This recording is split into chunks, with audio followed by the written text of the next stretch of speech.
7 p.m. And could we have a pledge of allegiance? I pledge allegiance to the flag of the United States of America and to the republic for which it stands, one nation, under God, indivisible, with liberty and justice for all. Thank you. Fire evacuation, emergency procedures. If there's an emergency in the building, in our room, there's a door in the back. Go out the door and away from the building, or go to the door from my left, down the stairs, and out the door and away from the building. Thank you. Roll call, please. Donna Corbin, Here. Kevin Zorn, Here. Virginia Higley, here. Kelly Hemler, Here. Dylan Bridge, Here. Nancy Martin, Here. Ann Collins is absent, Chris Renault, Here. Ken Kaufman. Here. Okay, so we can seat somebody? Yeah, I don't know. The last time we sat was Ken, so maybe we seat Chris this time? Is it, okay? Just rotate. So we're going to seat Chris.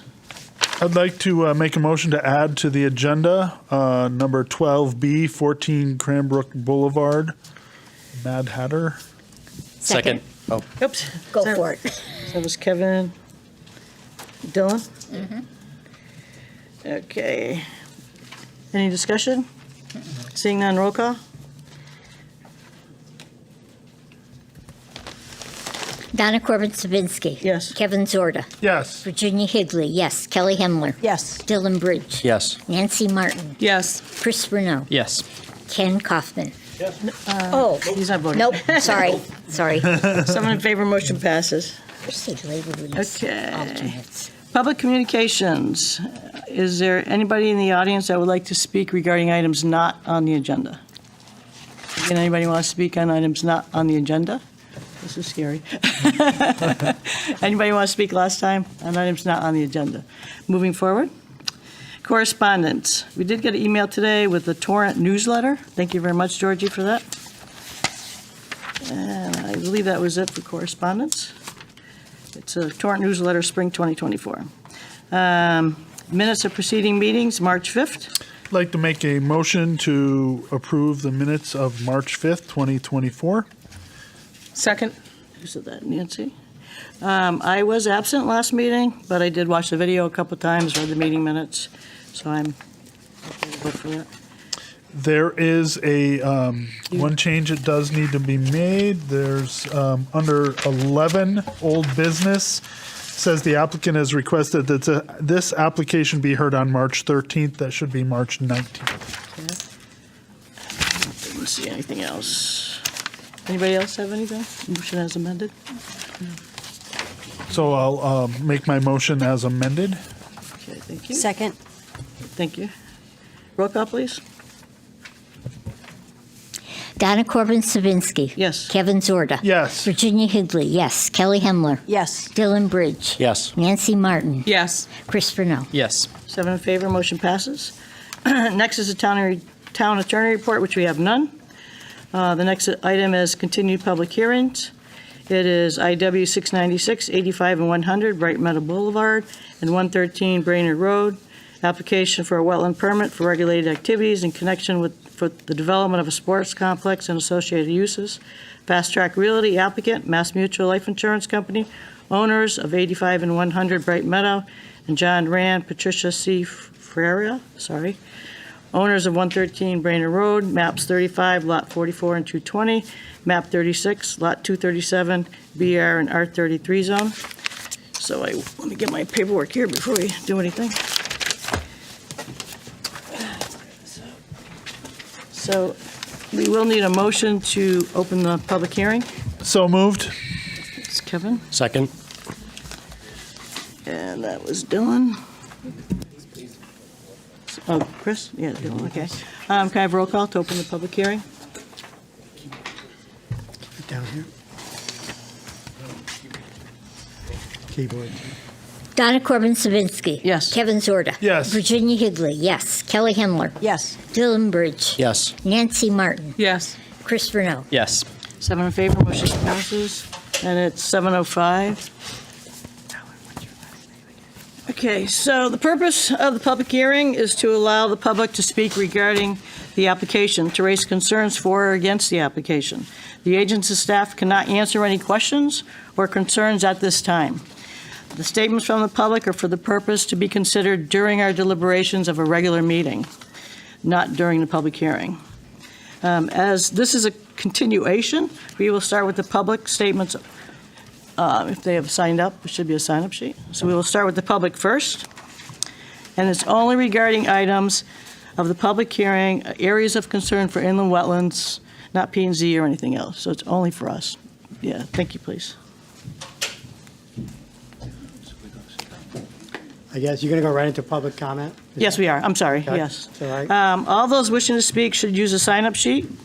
When called upon, please come forward, state your name and address for the record. Everyone will be given 5 minutes to speak, and then we can do a consecutive round, third round, whatever. And we may limit that to 3 minutes, the second and third rounds, if there's not enough time. If at any time the hearing becomes unruly or unmanageable, the chair, I can call a recess, and we'll stop the public hearing, the comments. We will then hear statements from the applicant to address any questions and concerns, and then the agents and the staff. So we have our sign-up sheet. What is that? That's just my notes from last. Oh, okay, so we're good. So first is Connecticut Water, Jessica Baldwin.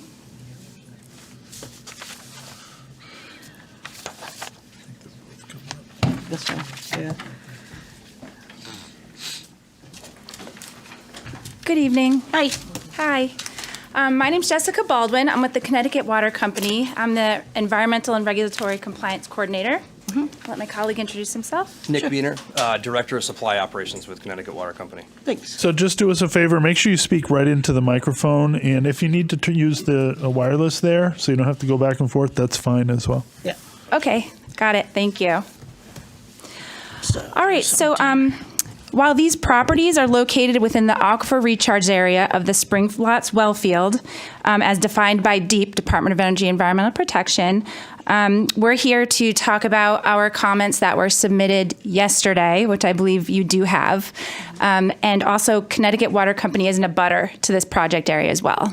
Okay, so we're going to summarize the contents of the letter and just be here to answer any questions if there are any. So to summarize overall, due to the presence of wetlands, the close boundary of the aquifer protection area, and the close proximity to 5 wells in that aquifer area, about 500 feet, we're concerned and we do not believe that this site is suitable to support this use as it's currently proposed. So our main concerns, there's 4 main concerns.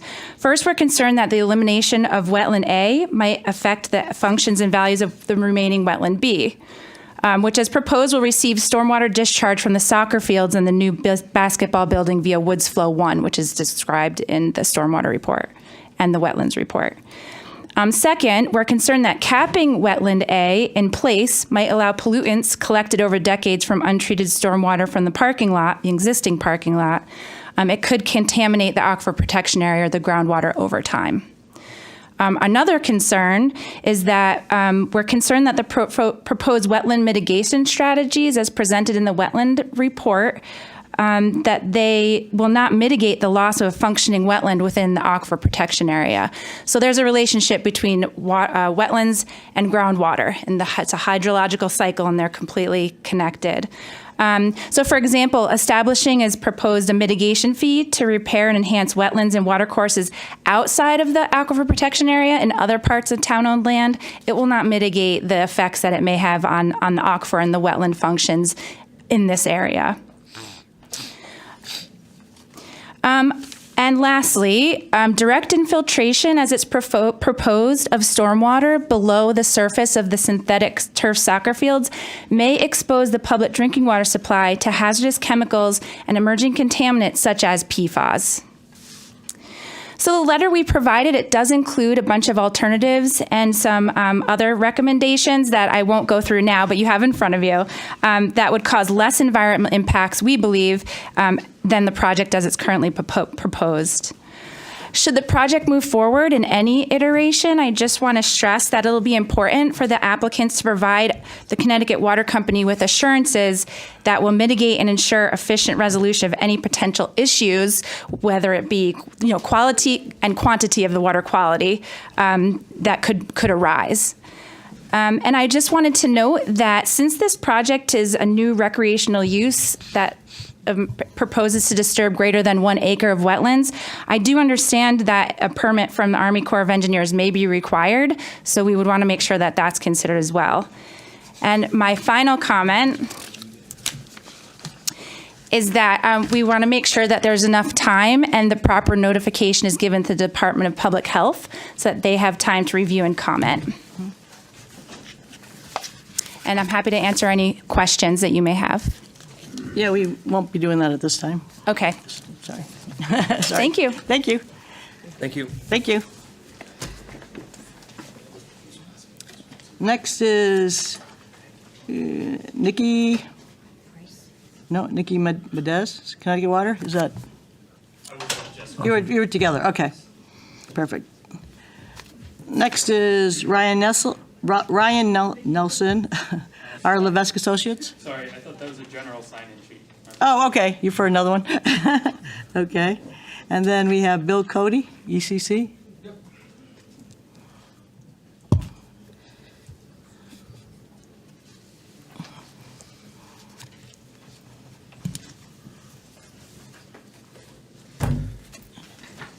So, Could you state your name and address for the record, yep, please? my name is Bill Cody, 343 Elm Street, Enfield, Connecticut. So I am the chairman of the Conservation Commission. So in last meeting on March 5th, I came and I read a letter, and and what I did, I had a rebuttal, and not a rebuttal to myself, but a rebuttal to what I wanted to do was make clear what I was trying to say at the last meeting. So what I did, I wrote another letter, and I'm going to read it to you. During the public participation portion of your March 5th meeting, I read a letter from the Enfield Conservation Commission in regards to synthetic turf field. Basically, that letter stated there are enough concerns with synthetic turf fields that additional consideration should be given in regards to new installations in Enfield. Okay. A comment was made by the applicant's attorney at the last meeting that got me thinking. The comment was the inland or the IWWA commissioners must only accept information that pertains to your mandate. There was additional information given by the public at the last meeting. So what we did, or at least the Conservation Commission did, we looked at the IWWA regulations in section 1.1, paragraph 3. The IWWA is responsible for pollution to inland wetlands, watercourses, and their associated upland review areas, preventing loss of fish and other beneficial aquatic organisms, deterring and inhibiting the danger of flood and pollution, protecting the state's potable freshwater supplies from dangers of drought, overdraft, and pollution. Right. So, in my previous letter, as stated on March 5th letter, a Yale University study concluded that synthetic fields contain 10 carcinogen chemicals, of which one is toxic to aquatic life. All right. Within the 10 chemicals, several of those are PFAS, right? And I believe Connecticut Water confirmed that as well. All right. The Yale study concluded that there were 21 irritant chemicals, of which 6 are toxic to aquatic life. Right.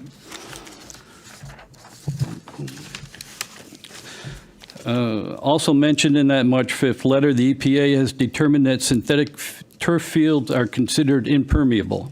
The means of any drainage system for synthetic fields must be designed appropriately. So what we're saying is synthetic fields will be like a parking lot, according to the EPA. Right?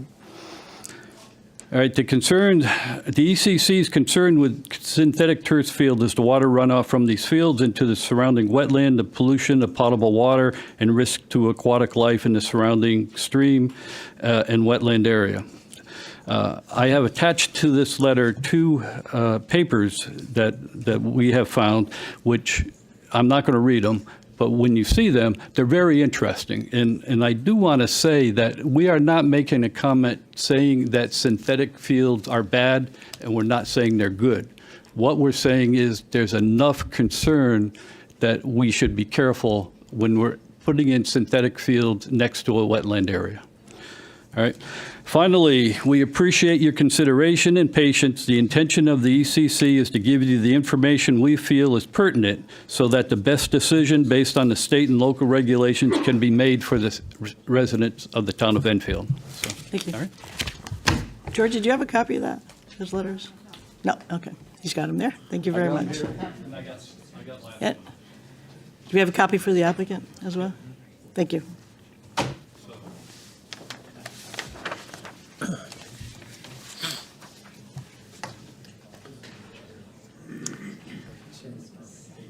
Is there anybody else that wants to speak that didn't sign in?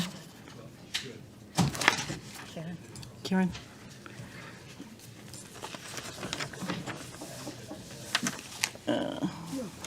Yeah. T, I think.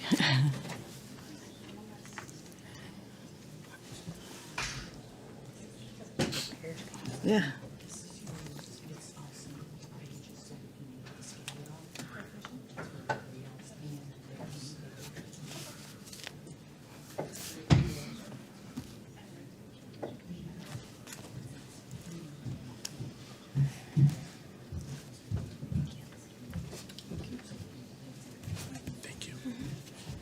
Thank you.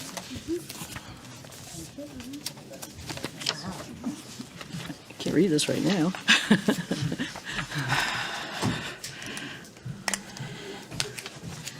Hi, Karen. Yeah. No, I didn't give them. Hi, Karen LaPlante, 166 North Maple Street. I'm speaking for myself tonight. What I've done is given you a packet of information. My comments are on the top.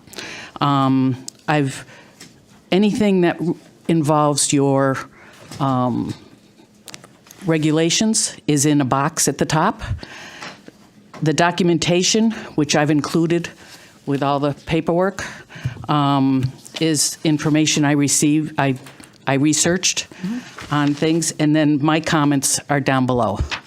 And everything is footnoted where the documents came from and everything. And you should have all the copies that you need to look at those documents. Some of the documents were rather large. I have a couple that I need to send to Georgie via email because they were like 120 pages. And so I don't think you need to read the whole thing, but there were things I took from there. So if you wanted to see that that's where it was, you know, I documented where I got it from. Thank you. Okay, so the first option is pollution. The first definition I go through is pollution and your definition of it. So my comments are, based on the documentation, water runoff from heated artificial turf into the stormwater system will create a harmful thermal effect on the adjacent wetlands and watercourse. The European Union has included granular artificial turf infill in their recent ban on microplastics and associated chemicals. PFAS, also known as forever chemicals, polyaromatic hydrocarbons, PAHs, metals, and other chemicals are found in the artificial turf and the tire crumb infill and will contaminate the adjacent habitat, wetlands, and watercourses upon installation.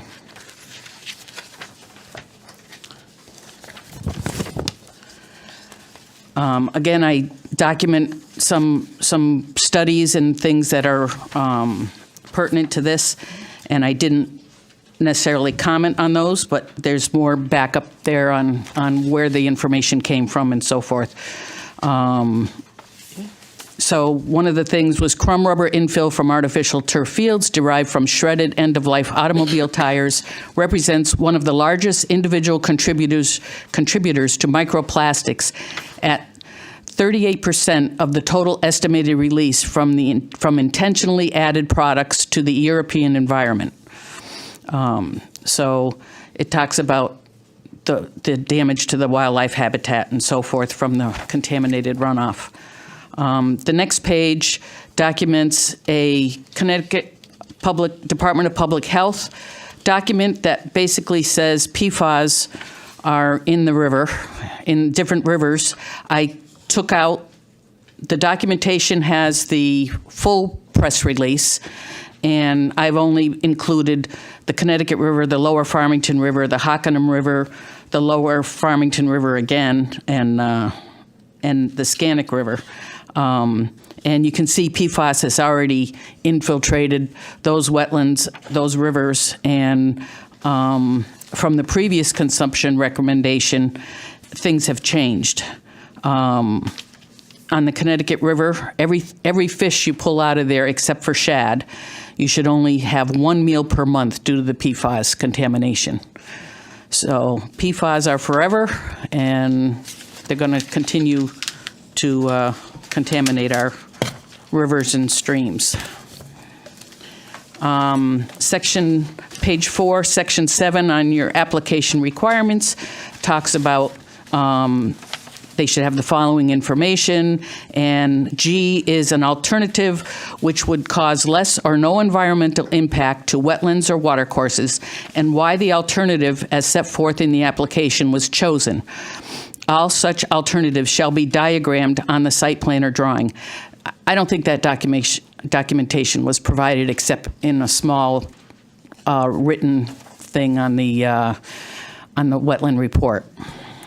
So my comment is my opinion that the applicant did not consider any alternative that would cause less or no environmental impact to wetlands or watercourses. The artificial turf fields are a major cause of pollution and impact to the wetlands and watercourse, as noted on the previous pages. I truly believe that organically managed natural turf fields should be required on this project as an excellent alternative option for this project. Please see the table above that compares artificial turf with conventional natural grass and organic natural grass. So that table shows a lot of the advantages and disadvantages. Karen, excuse me, you're running out of time. Oh, we're limited? I didn't hear Yeah. you say that. Yeah, I'm sorry. Okay, let me just go to the last page then. All right.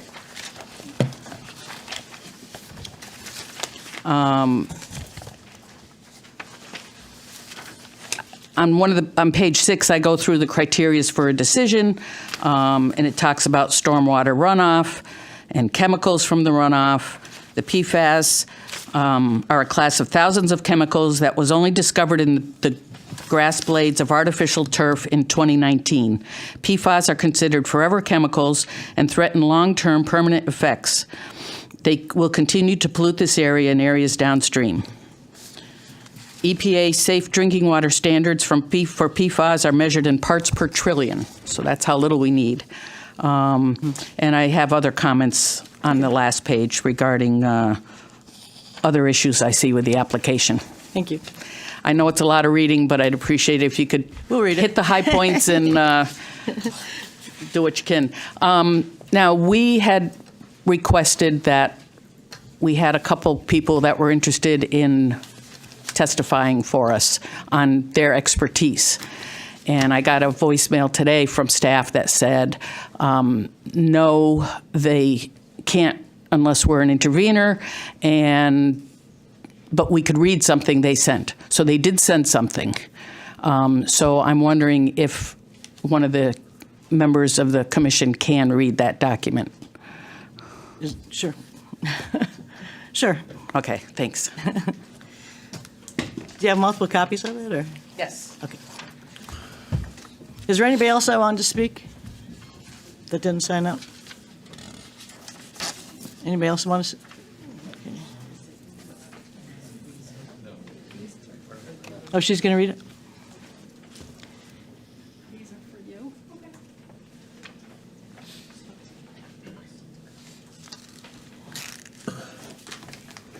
Hello, my name is Nancy Wisga. I live on Longcrest Road in Enfield, and I'm just reading the letter that Karen made reference to that we received. I didn't get your last name. I'm sorry, I didn't get your last name. Wisga. Wisga. The letter is a letter of concern about synthetic turf fields. It is by the Environment and Human Health Incorporated. The letter is, we, as physicians and health professionals, understand that many schools and towns are sensing that they need more playing time on their athletic fields. And as a way of addressing this issue, they are turning to installing synthetic turf fields. Synthetic turf fields are usually infilled with 40,000 used tires that make up the crumb rubber infill. What concerns us as physicians and health professionals is that there is mounting evidence that the rubber tire infill material can be carcinogenic, and therefore there could be a health risk for those students and athletes who play on these fields. We worry that it is possible, in light of the increasing evidence that is being revealed, that students who play on synthetic turf fields may be at risk for health problems. Many of the students who play on these fields have now played on synthetic turf fields for years. Thus, continuing to play on them simply adds to the students' exposures. The rubber tire infill has been shown to be particularly dangerous when it is used inside or covered over, because the chemicals are concentrated and create greater exposures. The safest material for students and athletes to play on is grass. We believe that what has happened with synthetic turf fields has been a massive failure of the government to protect the public by allowing shredded up waste tires to get into the marketplace and be put where children, students, and athletes play. As a result, a generation of children and athletes have been put at risk. As well, the crumb rubber fill of synthetic turf is extremely dangerous to the wetlands and aquatic life. Now, this was signed by over 10 physicians and PhDs. I'm not going to read all the names, but you We'll can see read it. them when We'll you see get it. a copy of this. Yeah. Thank you. Thank you very much. Again, anybody else want to speak?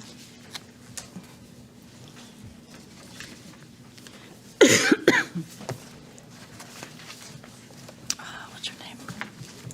Gretchen? Is that Gretchen?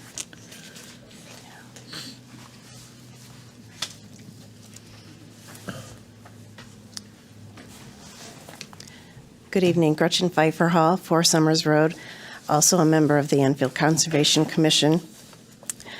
I was sort of hoping that the applicant was going to make their presentation and answer some of the questions from the last time.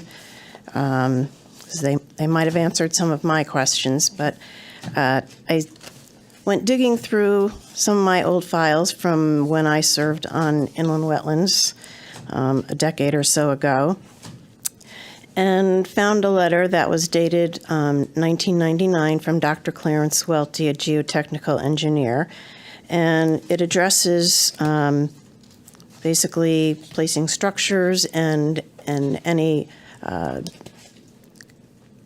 development on top of and in the vicinity of terrace escarpment soils.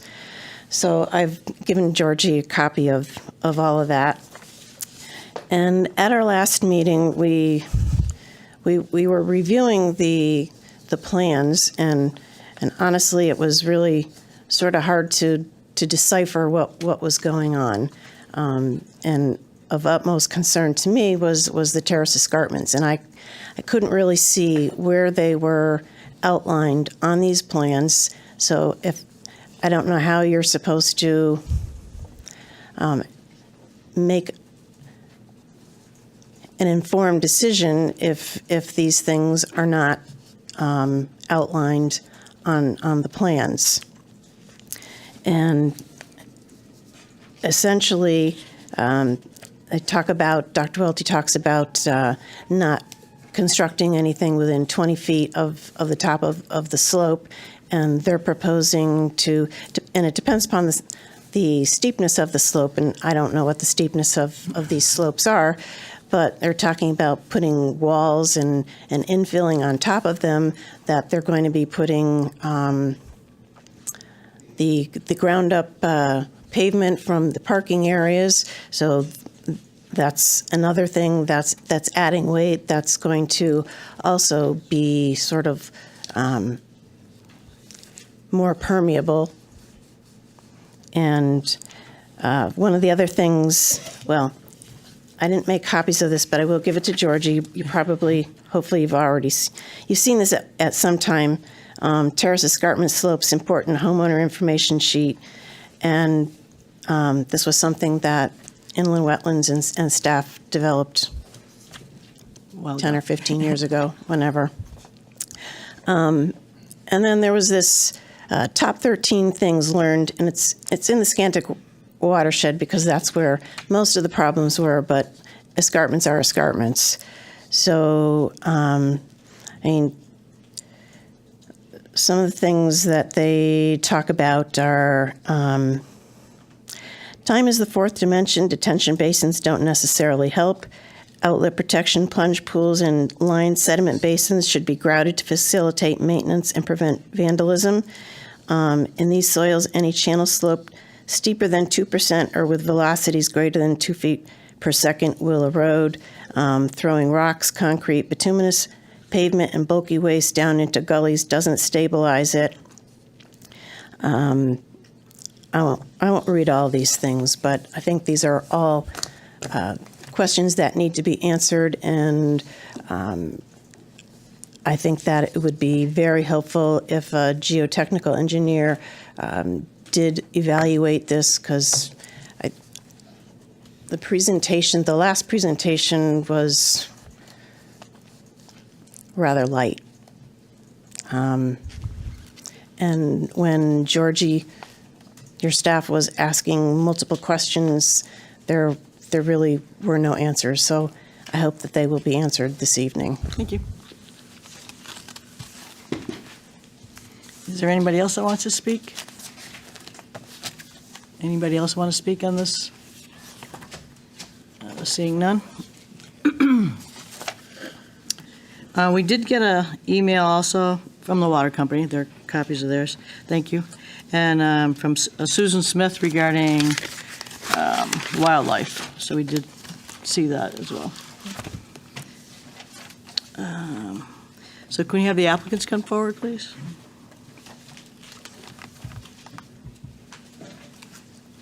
Do you want to read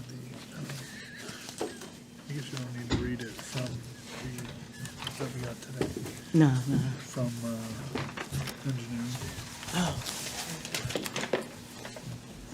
Yep. What's this one? Oh, this is Gretchen's? Okay. 1 second, guys. Yeah, from John Sabugo. Oh, okay.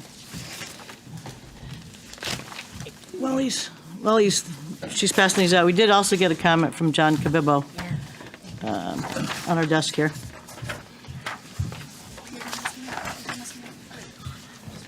Which one's this one from? Gretchen still? Yeah.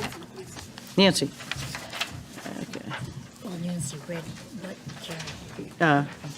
Just Yeah. Okay. Okay. here you are next. Thank you.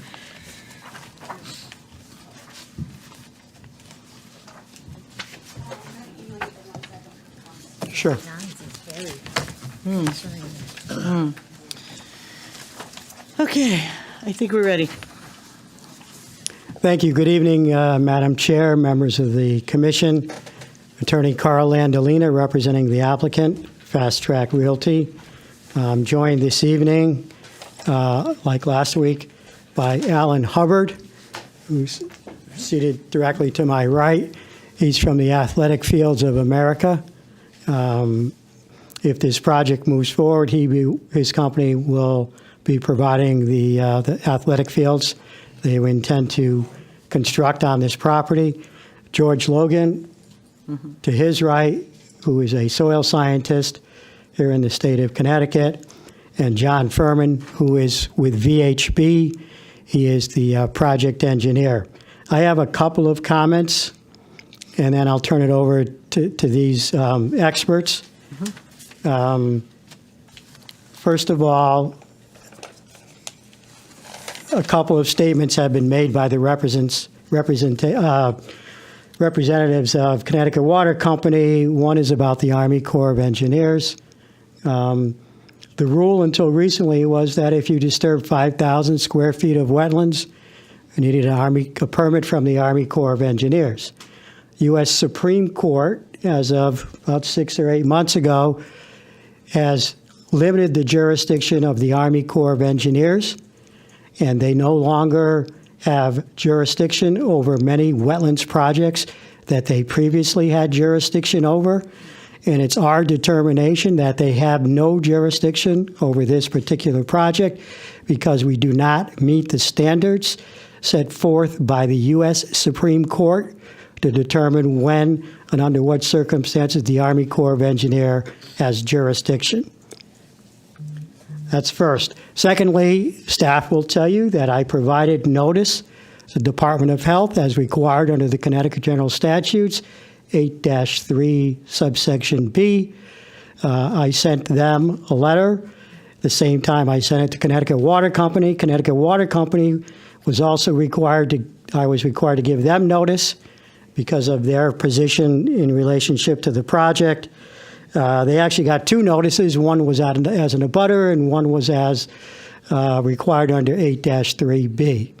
So the Department of Health got the same notice the department or Connecticut Water Company got at the same time. I'd also like to disabuse you of the comments that were made regarding the Yale University study. No such study exists. And Mr. Hubbard is going to discuss that in more detail.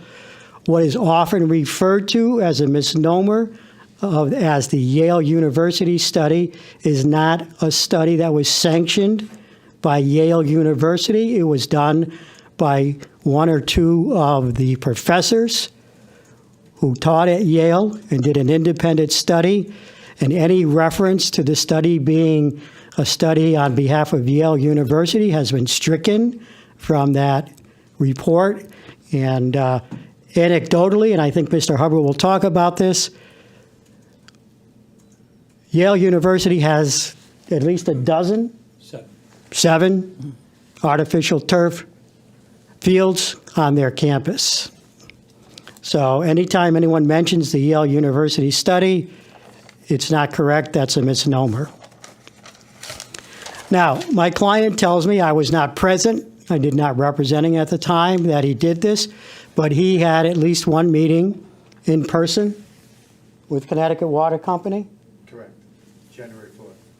January of this year, in which the discussion of these fields were brought to the attention of Connecticut Water Company, and they discussed the possibility of artificial fields versus natural turf fields. Again, while the representatives from Connecticut Water Company are here, I want them to hear this. And if you need to hear it from the horse's mouth, my client will be glad to tell you this. But Connecticut Water Company was dead set against natural turf fields being built over the aquifer at this location. Didn't want natural?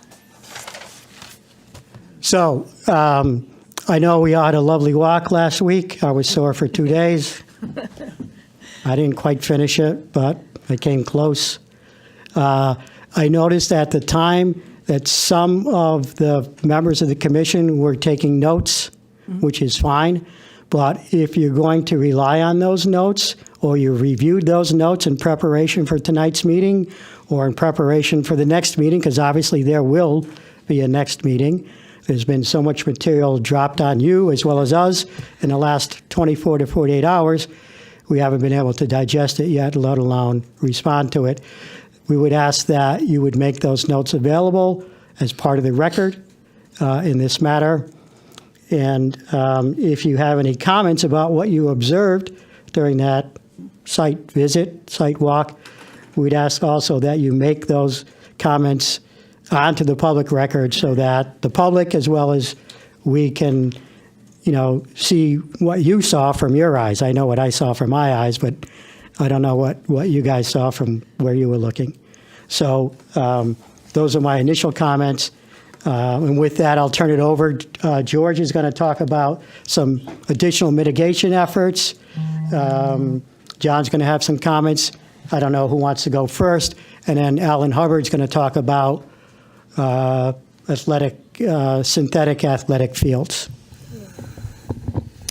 Good evening. Is this on? Yep. Hi, I'm John Furman, Office Manager for VHB in Springfield and the Engineer of Record for this project. What I'm going to look at tonight and talk about tonight is there's been a lot of comments about the drainage system. And I don't know if the commission has had a chance to go through it. It's a complicated set. There's a lot of pages, so I thought I'd give you the Reader's Digest version of how it works so that you can kind of see what our plan was. To basically put one comment to rest that was made at the last meeting is that the drainage system does not connect to the sewage system. There is absolutely zero connection. The drainage system underneath the fields is a completely separate system. It has its own outlet and it's got treatment along that way.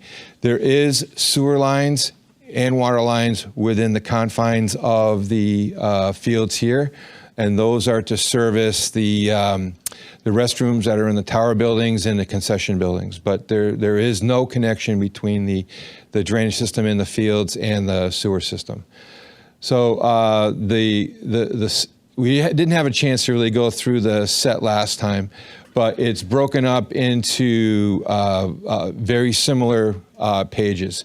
So this is the layout materials plan, and then this is a chart in the corner that tells you where you are as far as the project goes. So 401 is in this corner, 501 is in this corner, 601 is in this corner.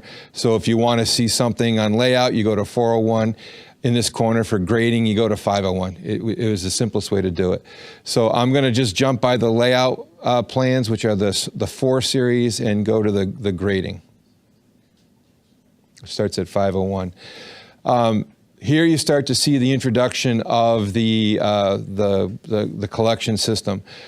We have retaining walls along Brainerd Road and then alongside, and I think I mentioned at the last meeting that generally in this area, the retaining walls flip.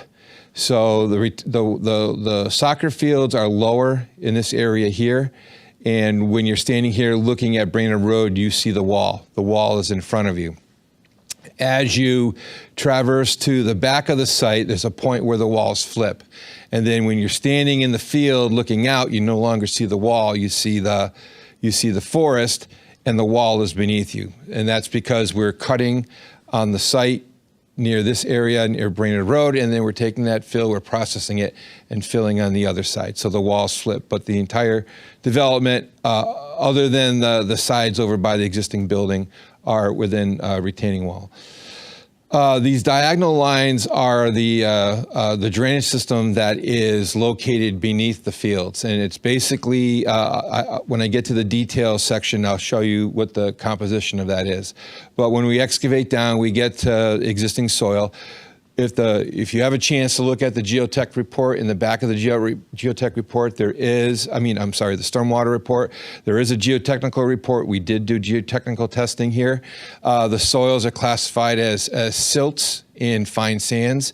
Infiltration in these soils is not great, so our stormwater analysis did not account for any infiltration. The way that we are showing a reduction in stormwater is a component of the stormwater management design, which is called the time of concentration. It's called T sub C, the hyphen for that, is basically the time it takes for a drop of rain to hit the furthest most part of a drainage area, go through whatever medium you have, and then follow all the way through to the design point. So we have a design point on existing conditions. We have a design point on proposed conditions. And we basically are changing the cover type and then altering the T sub C by standard engineering practice. And what we're finding is that because of the soil medium and the length of time it takes to go through the soil into this piping system and then all the way to the back, the T sub C increases dramatically versus existing conditions. And think about existing conditions, which is the parking lot. Drop of water hits the parking lot. The coefficient of friction for the parking lot is 0.9. So water, it doesn't take very long for that water to build up, and it goes very fast. Drops down into a catch basin. It hits a pipe. Goes very fast through a pipe. Here, the water hits the grass field. It takes time for it to build up and then eventually go through the medium until it gets to these diagonal drains. Then it hits a pipe system and then flows through that way. So the time of concentration is the component in the drainage design that is making the difference in reducing the flow of water coming out the end. And I'll show you the composition of the field as we get through it. So in general, all of these fields here, these diagonal lines, they collect water and they have a very minor slope, but they go in these directions. And then on the sides, running between here, there are collector pipes. So all of these water starts here. You have a rain falling on it, goes through the soil, gets collected into these pipes, and it goes into a big collector pipe. If I go to the next sheet, which is 502, you can see the continuation of it, but all these pipes end here. This is where the discharge from all the field is. I'm going to try and zoom up on this for a minute.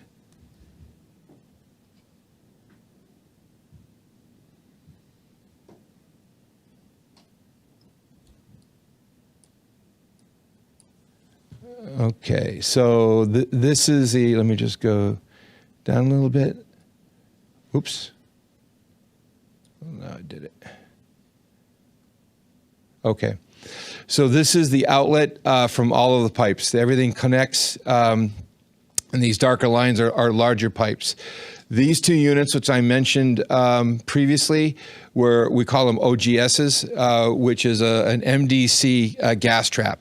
And the intent of the gas trap, and again, I'll show you detail when we get to the detail part of the plan set, it's intended to retain particles as they flow through a waste stream from the stormwater. So they're designed so that if you have any components with a specific gravity that is heavier than water, they float to the bottom and they're retained. If you have a component with a specific gravity less than water, they float, they're also retained. And when I get to that detail, you'll see why. So we have two separate drain lines from each side of the field coming in. We have a unit here, which is on each of these lines, which is providing a treatment prior to discharge. Then we just have a manhole, which kind of connects these two, and then we have this pipe going out. With respect to the velocity, we have this pipe laid dead flat. And we did that because it's hitting that manhole right here, and the water is dropping down. All the energy in that water stream is being removed as it's in that manhole. It's bouncing around, and it flows out into this pipe, which is flat. And then this slope is protected with a riprap plunge pool at the bottom, so the water does not have any interface with the soil. We have details on the plans that show this as well, and this riprap is installed on top of a filter fabric, which is keyed into the soil to keep from undermining that. Let me try and zoom down a bit.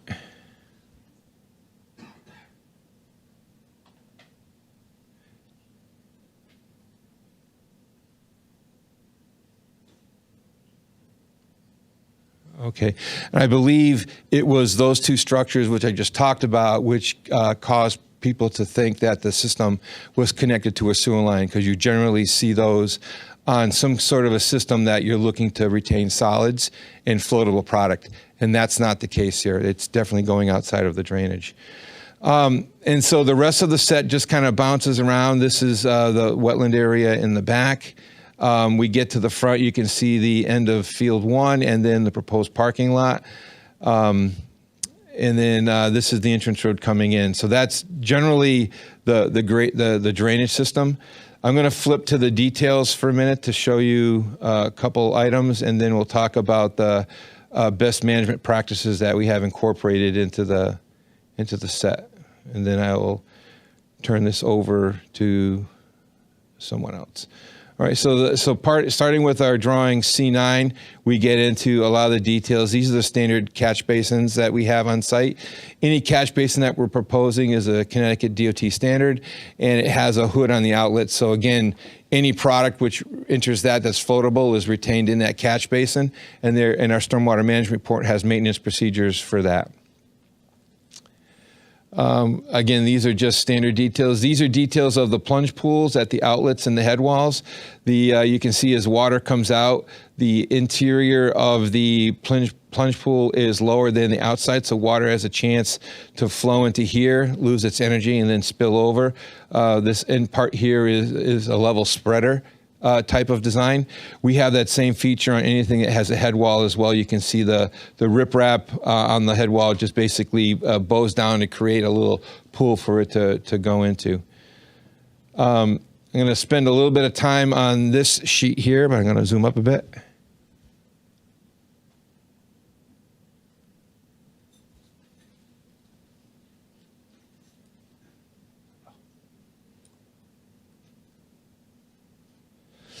So this is that oil and gasoline separator, the MDC gas trap, which I mentioned before. And this is the function of how it works. So you have a pipe coming in, and that is this pipe coming in would come in from the drainage system that's underneath the fields. This is the normal water level within the system, and that's set by the invert elevation of the pipe on the outside. So whatever this pipe is set at, it would be no different if this pipe had continued straight. The benefit of this is that the pipe actually bends down, and water exits this structure from here.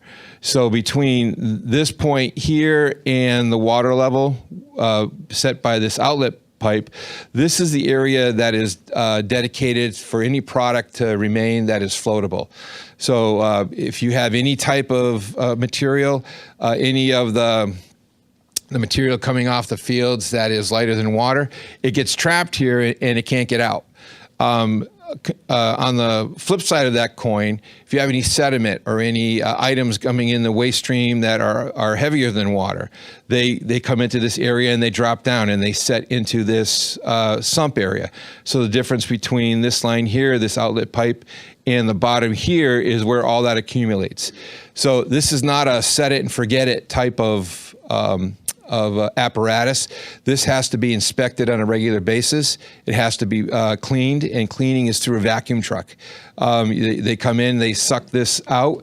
The fact that they start at the top and then they basically suck out any of the product that is floating, they get to the water, and then they continue to suck this out and get all the solids that are out of here. So these things have to be maintained. We recommend a minimum twice a year. If this were in a parking lot, we would recommend more because you have the sediments that you put down in the wintertime for ice treatment. But for twice a year, these are inspected. And that is something that can get altered. If we do the first inspection and then we find out that there's a lot of product building up in the bottom, then the inspection has to occur a little bit more frequently. But the whole intent of this feature is to have water coming in. It separates the constituents out of the water, and clean water exit out into the wetland.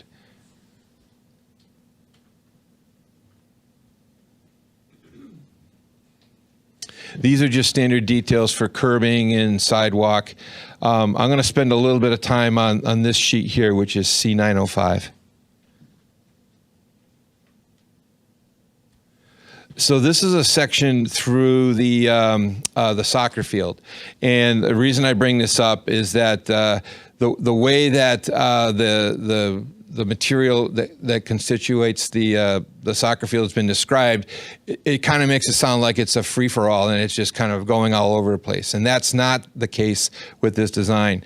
So this curb is set along the entire perimeter of the soccer field, and you can see the grass. This is where that material for the synthetic field is set, and it's set up against a 6-inch high curb. This actually goes down. This is, I believe that's 18 inches plus another 4-foot exposure. So outside of this would also be a concrete paving, and that's where the bystanders can watch, or the concession stands are on this side of it.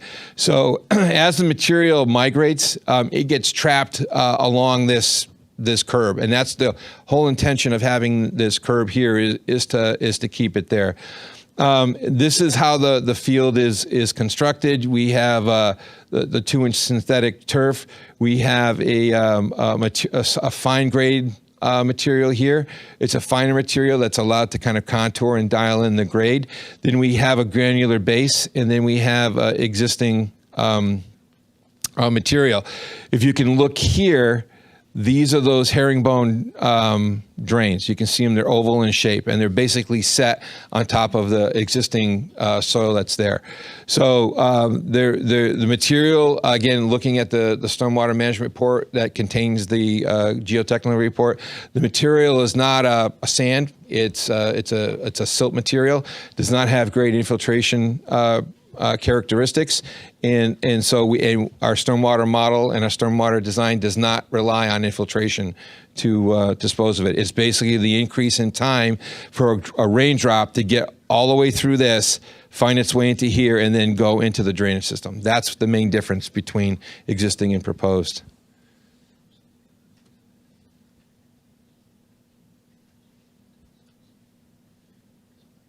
I want to show, I believe it's this one here.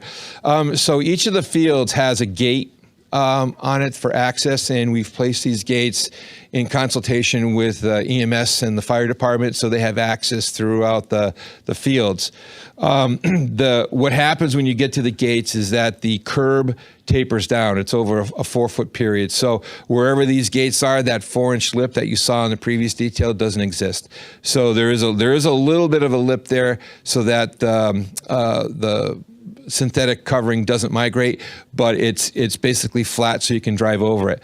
So if a player has any of that material stuck on his shoes and he walks into this area here, it gets trapped and it would fall off onto the concrete paving that is between these fields. That concrete paving also has area drains associated with it.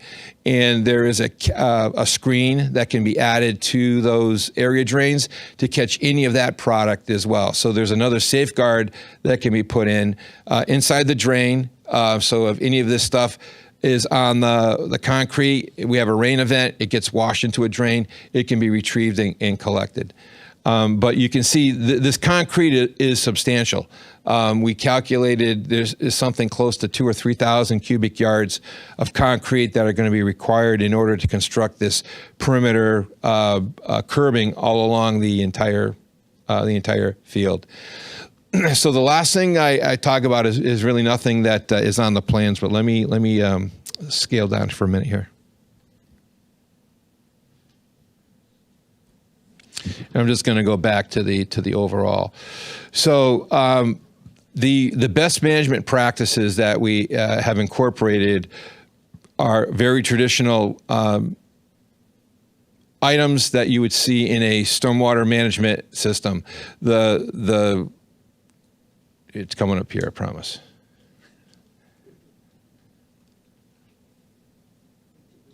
There we go. That's what I'm looking at. Yeah. A lot of trees were.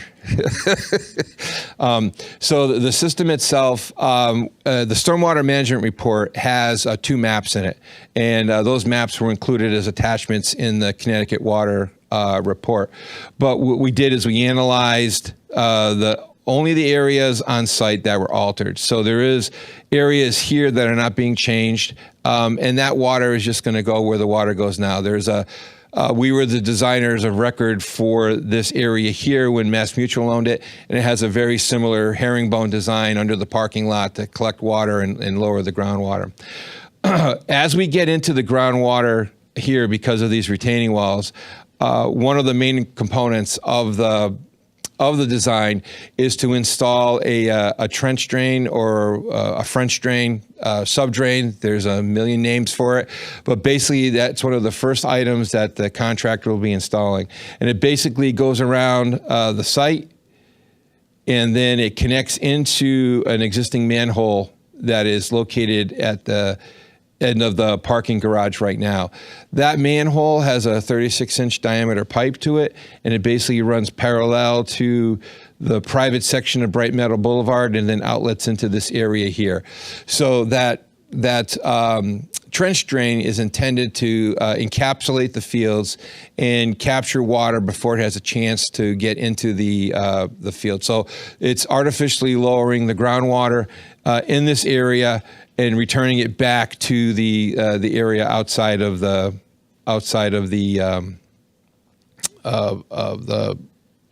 fields.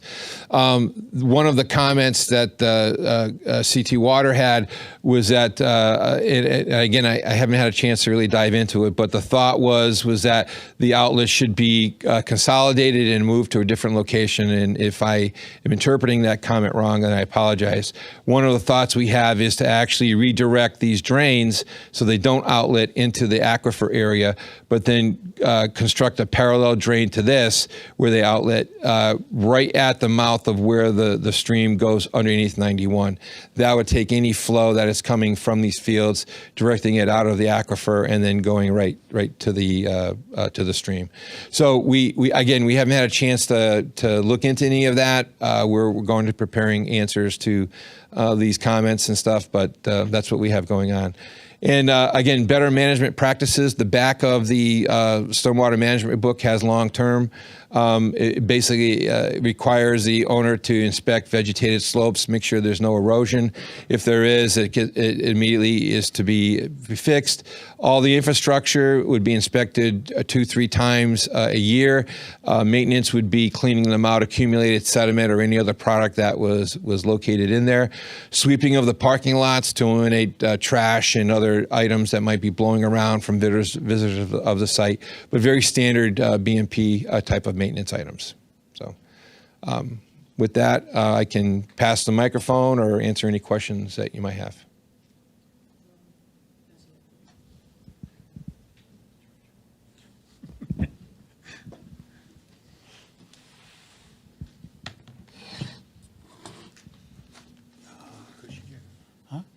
No, I'm good. Good evening, everyone. George Logan for the record, REMA Ecological Services, wetland scientist, soil scientist, ecologist.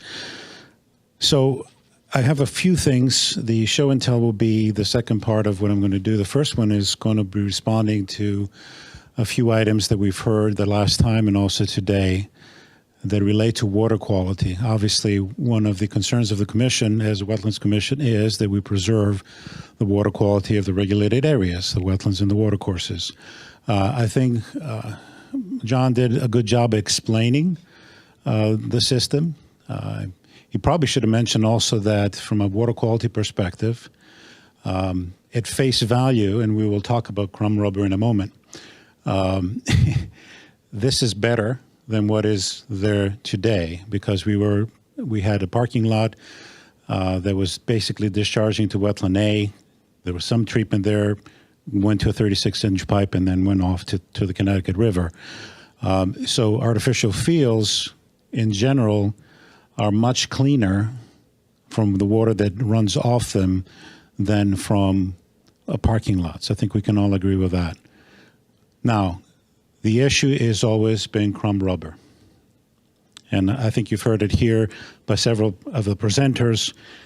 And this is something that I've dealt with in quite detail in the past couple of months, because I have other projects that I also do that have synthetic fields. So I dove into the research, the good, the bad, and the ugly.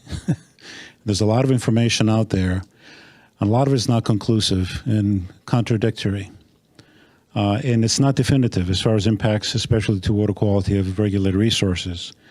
There's obviously a lot of health and safety concerns that I'm not qualified to talk about. So I'm qualified to talk about wetlands and watercourses. So again, and I've looked at what the Department of Health has put out. I've looked at what DEEP has put out in the past. I've looked at what EPA has put out. And again, there's not definitive. They haven't drawn the line and said that you must do this in order to protect the resource. And talking about wetlands and watercourses. So it sounds, and I understand it, that crumb rubber has to be the issue here. But even though we don't have exactly definitive information across the board, we have some information. We know things such as the fact that crumb rubber does, under certain conditions, leach out zinc, the soluble portion of zinc. And there's other chemicals, probably up to 200 different chemicals, but in minute amounts. So crumb rubber has had a bad name put over it. So here's what we're doing. I wasn't concerned before with water quality as far as the wetlands are concerned, based on what I saw, based on the best management practices, both the structural ones and then, of course, the maintenance ones. So a decision has been made to basically get rid of crumb rubber. We're not going to use crumb rubber. There's another product that doesn't use crumb rubber that is just as good for synthetic turf as, the design that we have. The underlayment stays the same, but instead of having crumb rubber, we will have something that's a lot different that doesn't require for us to have crumb rubber. So we do have a sample of that Mr. Borgia can show you a little later. All right, so that's that. We'll push that aside. I know there are going to be questions, and we're probably going to be presenting additional information at the next meeting in responses to what we've heard tonight, and also explain how we're pivoting from something that seems to have a bad name and getting basically rid of it. Okay, now, my task today is to go a little bit more into the proposed mitigation. We know that we have a wetland A, which is at 2.48 acres that we're eliminating. We know that it's been manipulated for many, many years. We know that it's been used basically as a glorified detention water quality basin. We know a whole bunch of things. We know it has low quality source functions and values, being next to parking lots and structures and being basically in a fenced area. But we need to provide some mitigation. And so what I'm going to present to you tonight again, and I apologize, is going to be sort of in the conceptual form. It's not going to be the final form because the final form will have a lot more detail as we've talked, and you've seen the kind of information that I've provided before. So what I'm going to do is I'm going to give you what the on-site mitigation measures are as far as compensating for the impacts, and also the off-site ones, and we've discussed that too. So now it's my turn to see if I can manage the technical portion of this. All right. And again, I should have gotten the better glasses. So do I eliminate this, Georgie? Oh, minimize it. Right, we're going to need it again. And down the bottom, that's all your stuff that you sent. That's all my stuff that I can't see. Okay, very good. So let's start with this one. Okay. And it's going to go in and out. It's not in a particular order, but I guess this is the best we can do right now. All right. And hold on.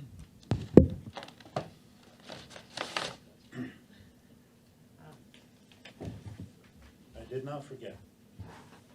George, please pass them to me.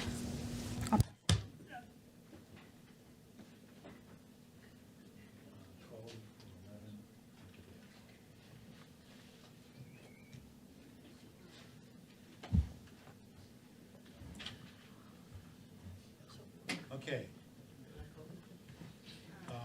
George, these aren't collated, right? They're all like one thing. Yeah, I'm sorry. Okay, give me 1 minute to pass these out. I'll start with this while Georgie goes ahead so we don't lose any time. I think this is pretty self-explanatory. So this is a annotated from me plan that was already submitted into the record. I always like to put color because I think it helps. So as you recall the last time, and again, this is Excuse one me. of the on-site mitigations. I can't hear him. So could you either use the other microphone or it's a directional mic, please? Thank you.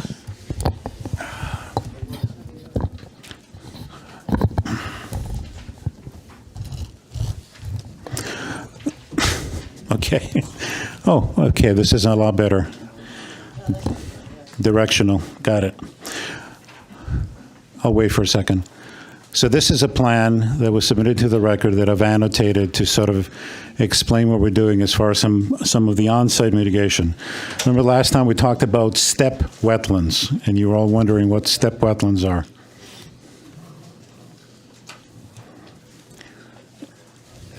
I think control and roll the mouse. Oh, okay.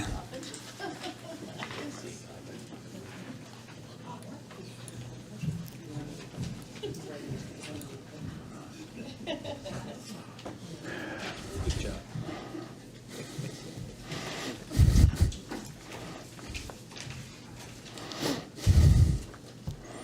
So here we are.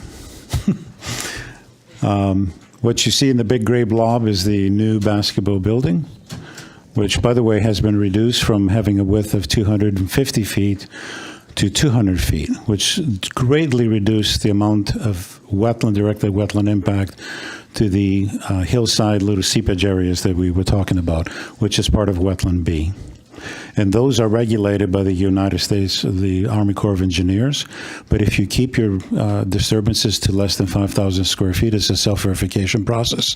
You don't have to go through pre-construction notification, which is basically a permit.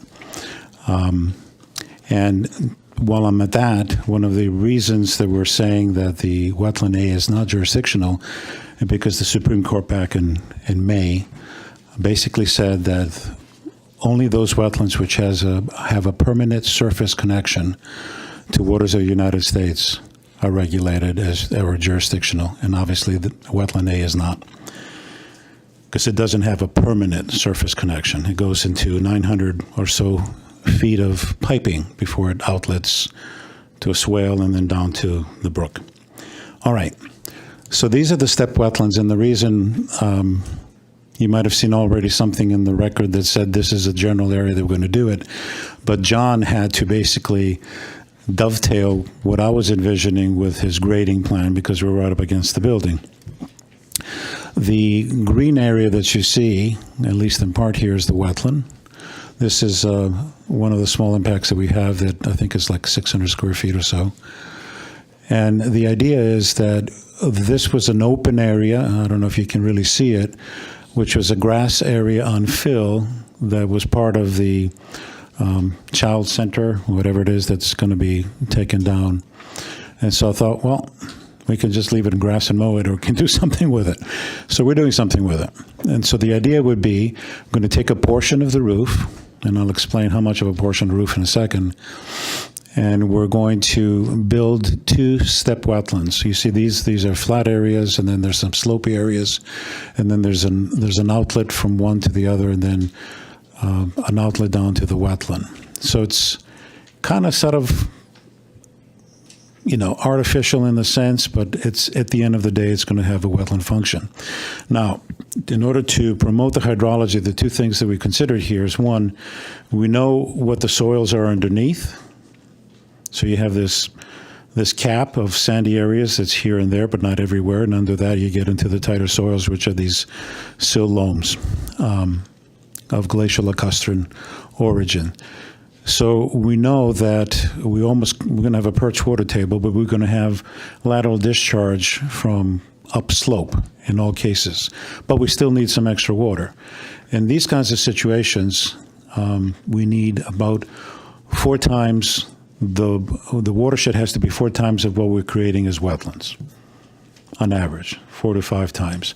If these were more sandy areas, we'd probably go to 9 or more. So this is kind of a water budget calculation that has been done many, many times over, so that's how we grade it. Now, what's going to end up happening here is that I'm going to create a detailed plan, implementation notes similar to what you saw in 29 Moody, with a planting scheme and all that, and at least minimum of 3 years of monitoring and maintenance.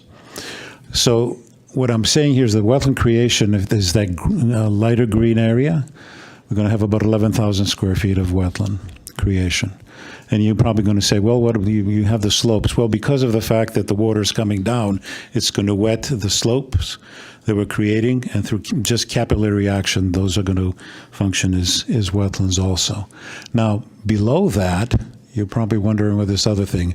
And this is, I'll call this an upland wetland enhancement and restoration area. As we walk through, or should I say we try to walk through some of the prickers, multiflora rose and Japanese barberry and the like, there's tons of it out there. And the more you go to the existing edges, which is here, the more dense they are because you're closer to more sunlight. So the idea is that we're going to be removing, the main three are Japanese barberry, multiflora rose, and Morrow's honeysuckle. And if we see anything else, we'll take that out too. And those are shrubs, and there's some garlic mustard out there, which is easy to take out. So we remove those, and we said we're going to remove them mechanically and not use herbicides, unless we come back to this commission and say, didn't work. But as far as barberry, there's the definitive information, and I could provide that, of pilot studies that were done in Connecticut and Farmington, for instance, that show that all you need to do with barberry is basically yank it or cut it, and it's done. And multiflora rose a little less, but in a shaded environment, multiflora rose doesn't like to resprout, so that's good. And then what I also show there is that in this particular area, which is 0.83 acres, it's the shaded area which includes the darker green and this rose buff, is 0.83 acres. Most of it is, well, yeah, more than 50% of it is wetland, and the rest of it. And this is, now you're going to say you're going to be exactly at that line? No. But what I'm saying is that we're going to have 0.83 here, and together, all together, we're going to go from 1 acre that we said in our report to 1.5 acres, because we found certain other areas where we have infestations. Now, these invasives are all over, but we're really targeting those infestations, the bang for the buck. And then in this particular area, we're going to be interplanting 225 plants, and those are a few trees and some shrubs. Obviously, there are already trees there, so we don't need many trees, but shrubs we certainly do. In the other thing, too, that I have not noted here, but I'll have in my notes, if in removing some of these shrubs, we create a little bit of a soil that's exposed, should we say, we'll make sure that that's covered, and we're going to use a shade-tolerant seed mix to make sure that it's stabilized. That's specific for these kinds of soils, which are the fine-textured ones. All right, so that's what we have here. And now what do? I go back? Yeah. All right, so again, in no particular order, this is from today. I have a little app that a hunting buddy, I'm not a hunter, but a hunting buddy introduced me to. I actually do hunt animals, but with a large lens. So I went on to find where a couple of things that we thought we could do in Brainerd Park. So this line here is our property boundary. This is Brainerd Park. You see the parking lot here, some of the fields. And there's two things that we discovered that we can do. And I'll show you photographs in a moment. We have a dump here. I don't know how that happened, but if you have an issue that you need to furnish a room, there are couches, chairs, microwave ovens, and whatnot. You can go here and get them. So over how many years, there's several tons of materials that have been deposited in this gully, which is a wetland gully. So the idea is to remove that and then come up with some kind of a stabilization component, which might require us to use some hard surfaces or soft surfaces. And that's something that I need to discuss with this gentleman here once I give him more information. Hopefully by the next time we're before you, we'll have a definitive plan. The other thing that I'm a little excited about, but that's because I'm biased, is a proposed vernal pool. We don't have any vernal pools, at least that I've seen in Brainerd Park. There might be some further back in the water company land. And I'm convinced that if you build it, they will come. I've done that several times, probably a half a dozen times or more over my career. I also have one in my backyard that I created that I'll show you in a minute. It's a little artificial, but it works like a charm. So that's as far as that's concerned. Okay. Now, I know this is jumping to another off-site situation, and you've heard all about the, what am I doing? Oh, yeah, I do this. All right, so this is the freshwater pond, which every few years, sometimes more often than not, a portion of it has to be dredged out for a number of reasons. First of all, it's to protect the integrity of the pond itself, which is also fished. This is where freshwater brook and impoundment, and then it goes obviously the Connecticut River. So it's a significant resource for the town on a number of ways: recreational, aesthetic, educational, etc. And this is the fishing pier that you see here. And what you see here is when the last dredge happened, which was in 2019. How do I know that? Well, here's the evidence right there. They're doing it right now. So that what they do is they lower the water enough, and this was done in September. So low flow. You can see the flow coming through and collecting here. And they go in and they remove tons and tons of accumulated materials that come from the watershed, which we all know has a lot of fines because of the paramaterials. So one of the things that has been proposed by our client is for the project to give up to $250,000 to accomplish this dredging, which is due and which has already been permitted, I think, probably through this commission or other appropriate entities in town. All right, so that's that. The next one. Okay, so if you wanted to know where the vernal pool looks on a topo map, here again, here's the property boundary. There's Brainerd Park on the right, our property on the left. Here's Wetland A, generally speaking. And if you focus in, you'll see that here's the intermittent watercourse that goes down, which is probably more of a semi-perennial than an intermittent. And there's a little area here that I'll show you some pictures where it's just the perfect, except for one tree. We'll try to avoid. All you need to do, and I was there today, I just wanted to take a look at the soils. It's saturated to the surface, and you'll see in the photos. All you have to do there is remove about 1.5 feet of overburden, put it outside of the wetlands, stabilize it, and you will have a semi-permanent, seasonally flooded area which will attract amphibians. Okay, so that's that. Whoops.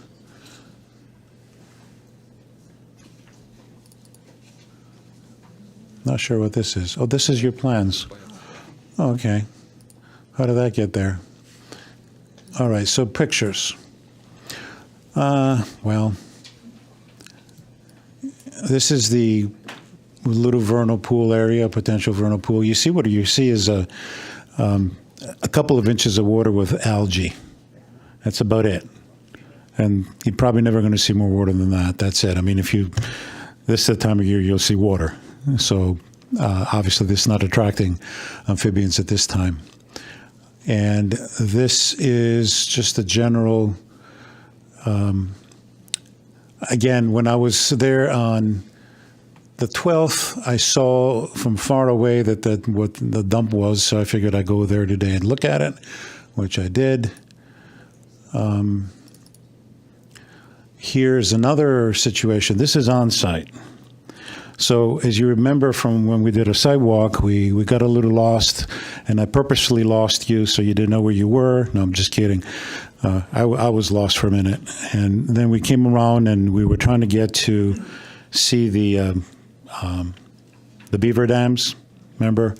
And we came across this, and it looks a lot better than we actually saw it in the field. And what has happened there is that there's been a slumping and erosion of the channel, and this is pretty severe. And it's starting to probably drain the wetland on one side. So the idea there, and again, I'm going to have to solicit the help of this gentleman because there's certain things that I can do from my bioengineering perspective, but I can't do the hard engineering stuff. So we'll put our heads together and see how we can repair this. So that will be on site. And I think once you repair this, then that protects whatever's down gradient.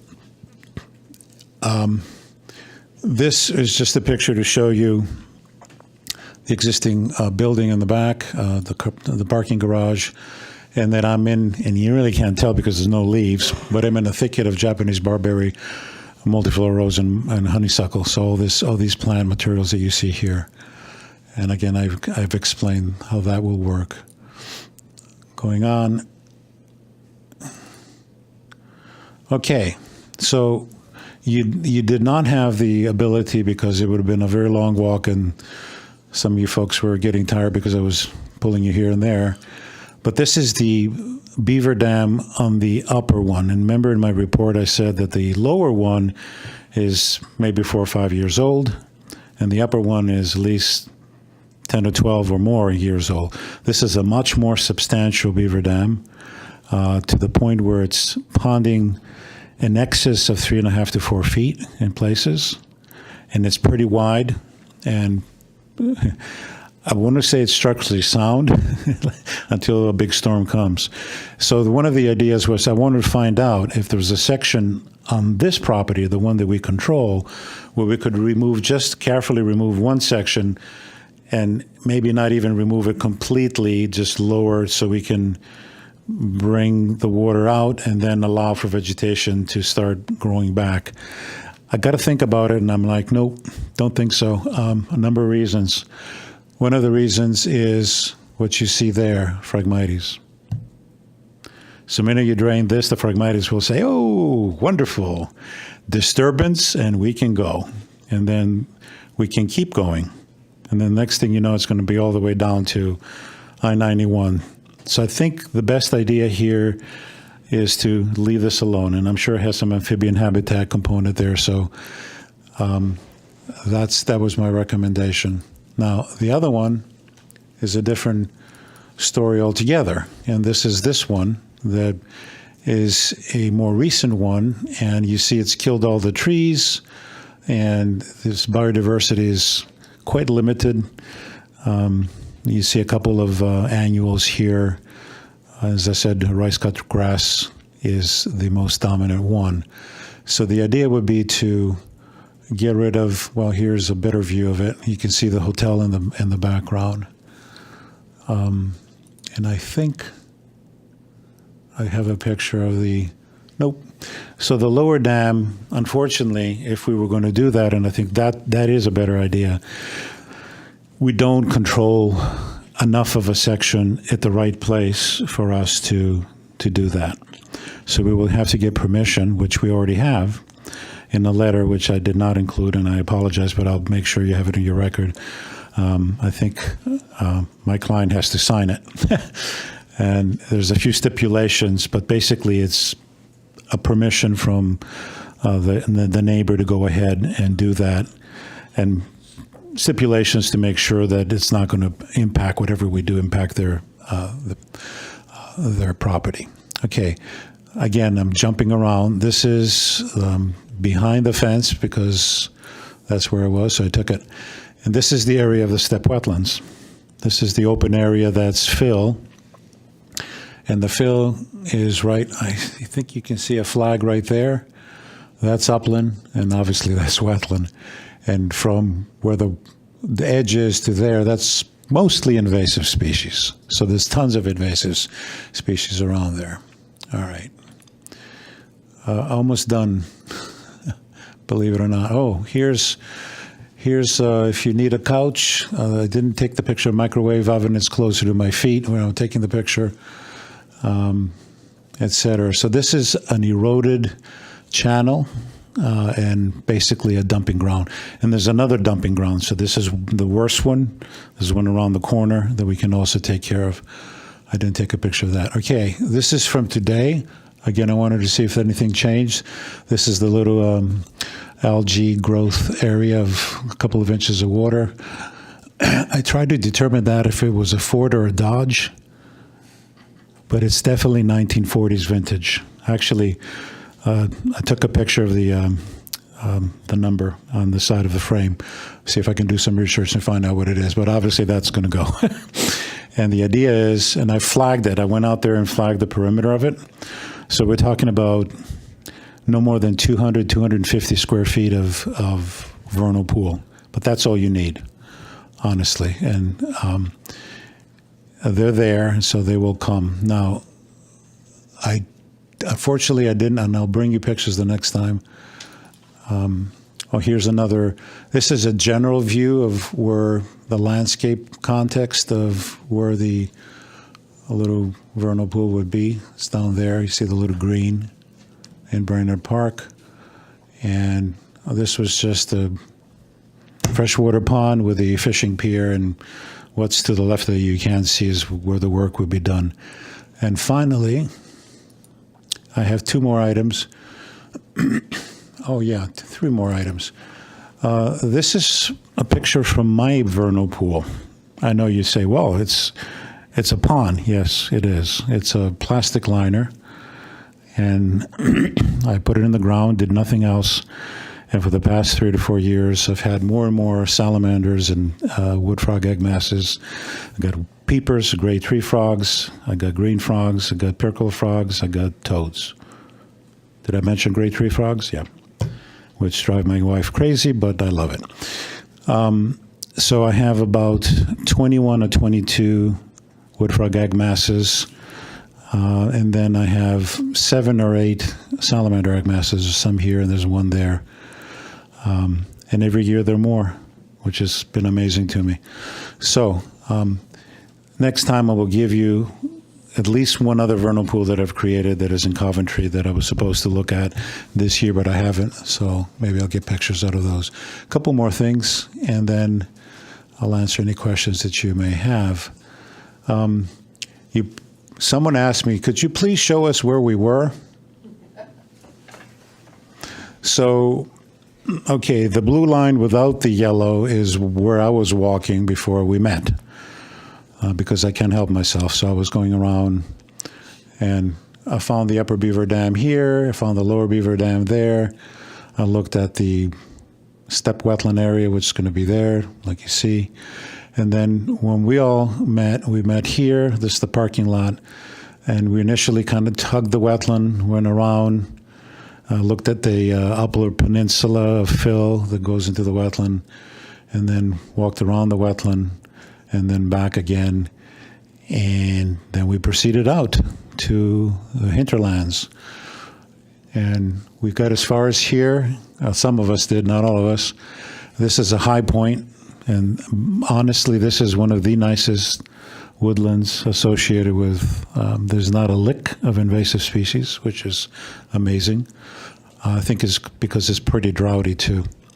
And yeah, so that means also that I could tell you another thing. As part of our mitigation, we're preserving land. And the land that we're preserving includes that area that we walk through. And then I'm going to say probably by the time we're done, we're going to have, what, 15, 16 acres?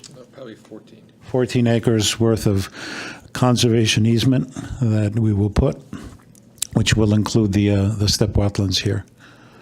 And I think I did everything. Hold on. All right. Yep.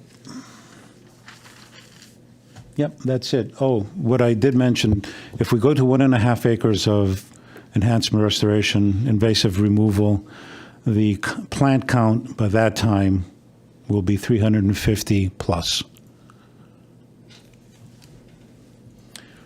And next time I'll give you all the fine details about all these things. And that's all I have for now. Thank you. Thank you. May I ask a question about the vernal pool? Wait a minute. Okay. Absolutely. Anybody else? Anyone else have any questions? I mean, from your group, going to speak? There's going to be one more gentleman here that's going to speak. Yeah. We'll speak afterwards. Oh, you can ask questions to me. No, we'll speak after. We'll do it. Okay. We'll do it all together. Thank you. I'm not the boss here, so yeah.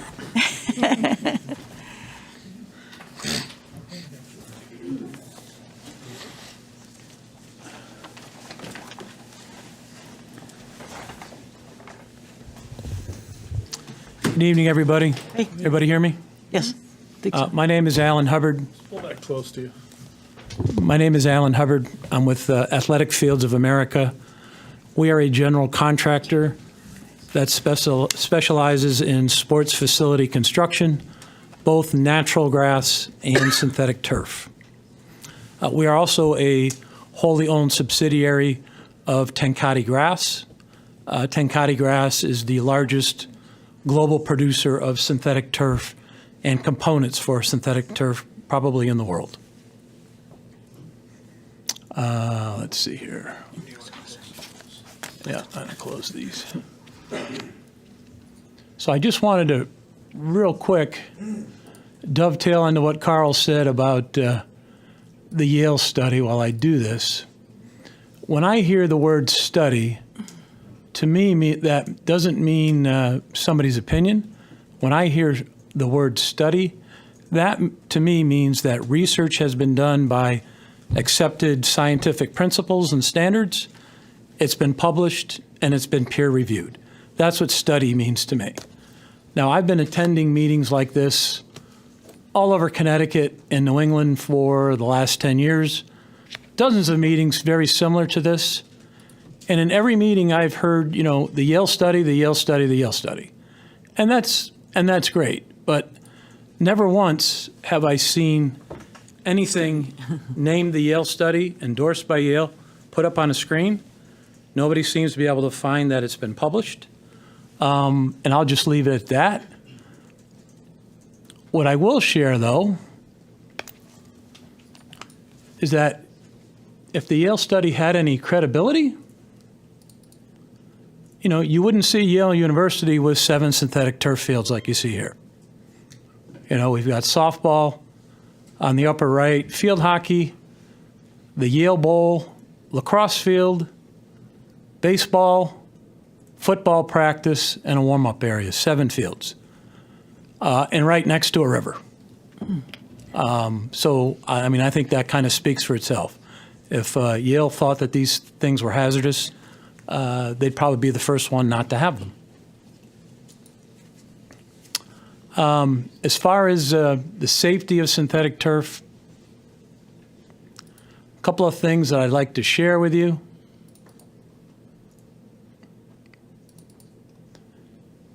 Very simple report here that compares the content of heavy metals in our synthetic turf. I'm sorry, this study compares the level of heavy metals in our synthetic turf as compared to the safety standards of children's toys. So we have the North American and the European standards for heavy metal in children's toys. And what this shows is that the content in the synthetic turf is far less than the standards allow for. And all of us who have children, grandchildren, what do they do with their toys? The first thing they do is, boom, in their mouth. So this is independent, third-party validation that synthetic turf is extremely safe. Do we have copies of this document on the record? This is on public record right here that Georgie has. They submitted it today. It's going to be included in the file. Thank you. Yes. A statement from our company that says no PFAs are used in the manufacturing of our product. And that's for the record. And then you have a copy of our PFAS testing. It shows in general that you have less than 1 billion, 1 part per billion of PFAS in our product, which is almost undetectable. So again, this is This is not my opinion. These are, third-party validated scientific reports. One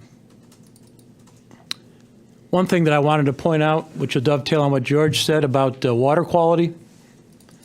This is the picture of the fields at Tabor Academy in Marion, Mass.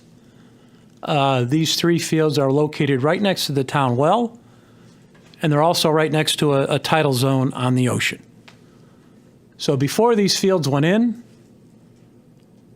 the water runoff was tested, and the water runoff was tested for several years after the fields went in. And the end result is no change in water quality coming off this area.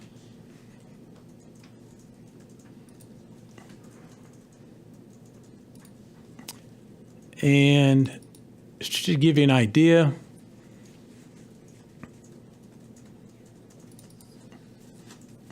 just to give you a comparison in regards to PFAS and turf, general items that have more PFAS than synthetic turf: dental floss, makeup, children's toys, and prescription medications.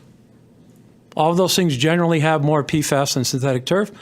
Not saying they're dangerous, not saying they're harmful, but just wanted to put things into context.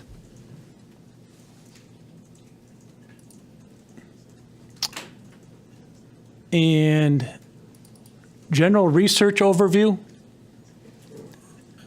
from the state of Washington, state of Connecticut, especially the state of Washington, which basically says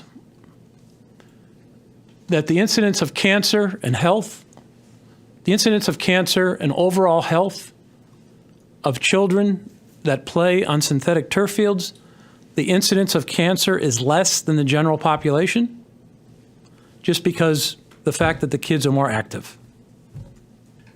And again, this is from the state of Washington. Similar studies in here from the state of New York, from Massachusetts, Connecticut, that is here for your review. But again, this is third-party, peer-reviewed studies. And the last thing I had Georgie pass out, our synthetic turf is 100% recyclable. Tenkate Grass is the only company that has the ability to completely and 100% recycle synthetic turf and return it to its original form. Synthetic turf is a polyethylene product. It's basically a polyethylene resin that gets extruded. So we're able to take the synthetic turf. We have a partnership with a company called Cyclix and ExxonMobil, and they are able to completely break it down, recycle it, and return it back to its original polyethylene resin, which can be used to make other things. The biggest problem in the synthetic turf industry is the recyclability. The industry recognizes that. And just to give everybody kind of context of how many fields are out there right now, in this country, there are 16,000 of these fields right now. After this year, there'll probably be 17,000. Many of these fields are second-generation fields, meaning they've been used for 10 or 12 years. The original carpet is no good anymore. It's taken up and it's replaced. These fields are needed by the communities, especially here in the Northeast. My company, we build natural grass fields. If you ask any athletic director, any park and rec director that has a synthetic field, they will all tell you that they cannot possibly run their program hours on a natural grass field, especially in New England when they're either frozen for 3 months of the year or they're too wet for a couple of months a year. You know, these fields can be used 52 weeks a year. If it snows, you snow blow them or you push the snow off, the sun comes out and you're ready to go. So again, this is, my presentation of not my opinion, but independent, third-party, peer-reviewed studies. Excuse me. Are you going to talk about what the substitute for the chrome infill material is going to be? No, Andy will. Okay. Yep.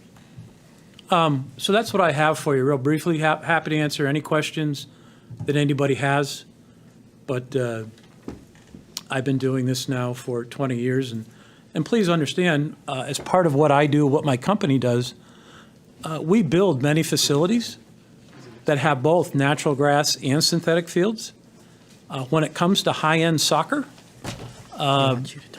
okay, the game fields for soccer are generally natural grass because FIFA requires natural grass for high-end game fields. But for every natural grass game field we build, there's usually 2 or 3 practice fields because the practice fields are used 8 hours a day, every day.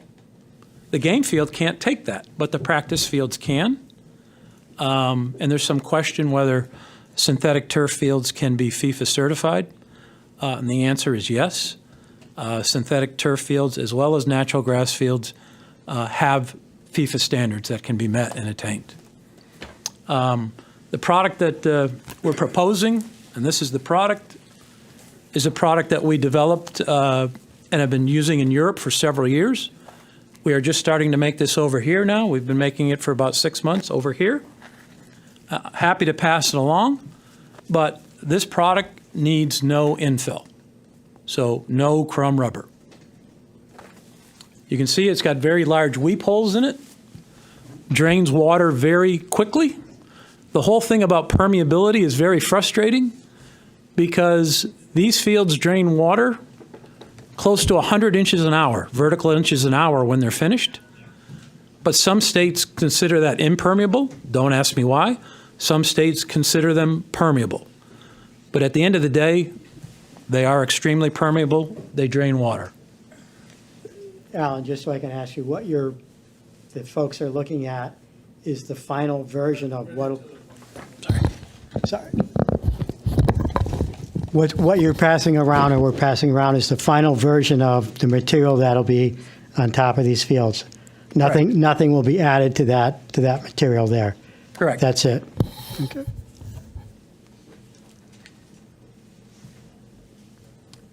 Do you have anything else? That's what I have, unless there's any questions. We're good. We'll take questions in a minute. Thank you. Interesting.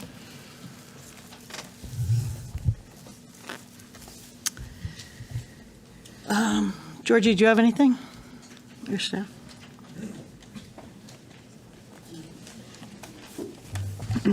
Good evening. Thank you for your presentation.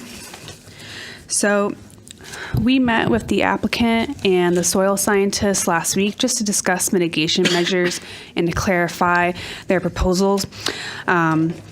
I just wanted to clarify the wetlands mitigation. There was some confusion to my last memo. For the freshwater pond, our concern was that, it's maintenance, not really mitigation. Ultimately, it's the wetlands decision to approve any mitigation offsite or onsite. However, dredging should have a positive benefit for the environment, helps keep out invasives, help improves water quality, and improves habitat. And with the mitigation proposals you heard tonight from Mr. Logan, will be included in a new staff report that I'll do for the next meeting. If the agency wishes to keep the public hearing open, that way the applicants can supply the information that Mr. Logan mentioned that he wanted to give, and my report can just kind of sum up all their proposals in one paragraph so you have a bird's eye view of everything. But other than that, the mitigation comments that I had from the last meeting have been pretty much satisfied. I do want to just remind the agency for our site walk on March 12th, just to go over what your findings were, mention that there was no discussion and so forth. Hang on, lots of stuff to talk about. Give me one second.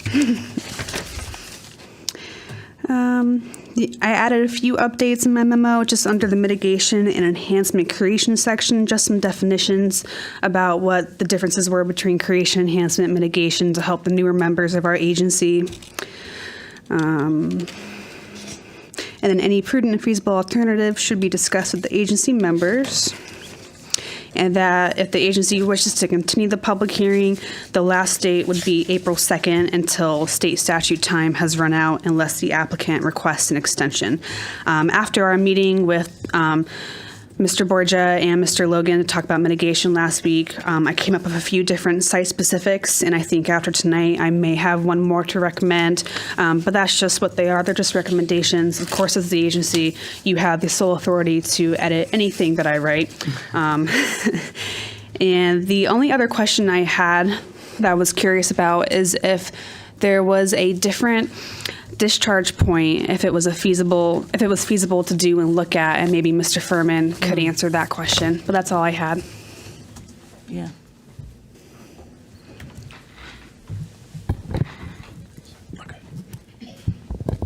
Hi, John Furman, VHB. There is a number of discharge points that we can look at, and it would be dictated by what the commission would like to see.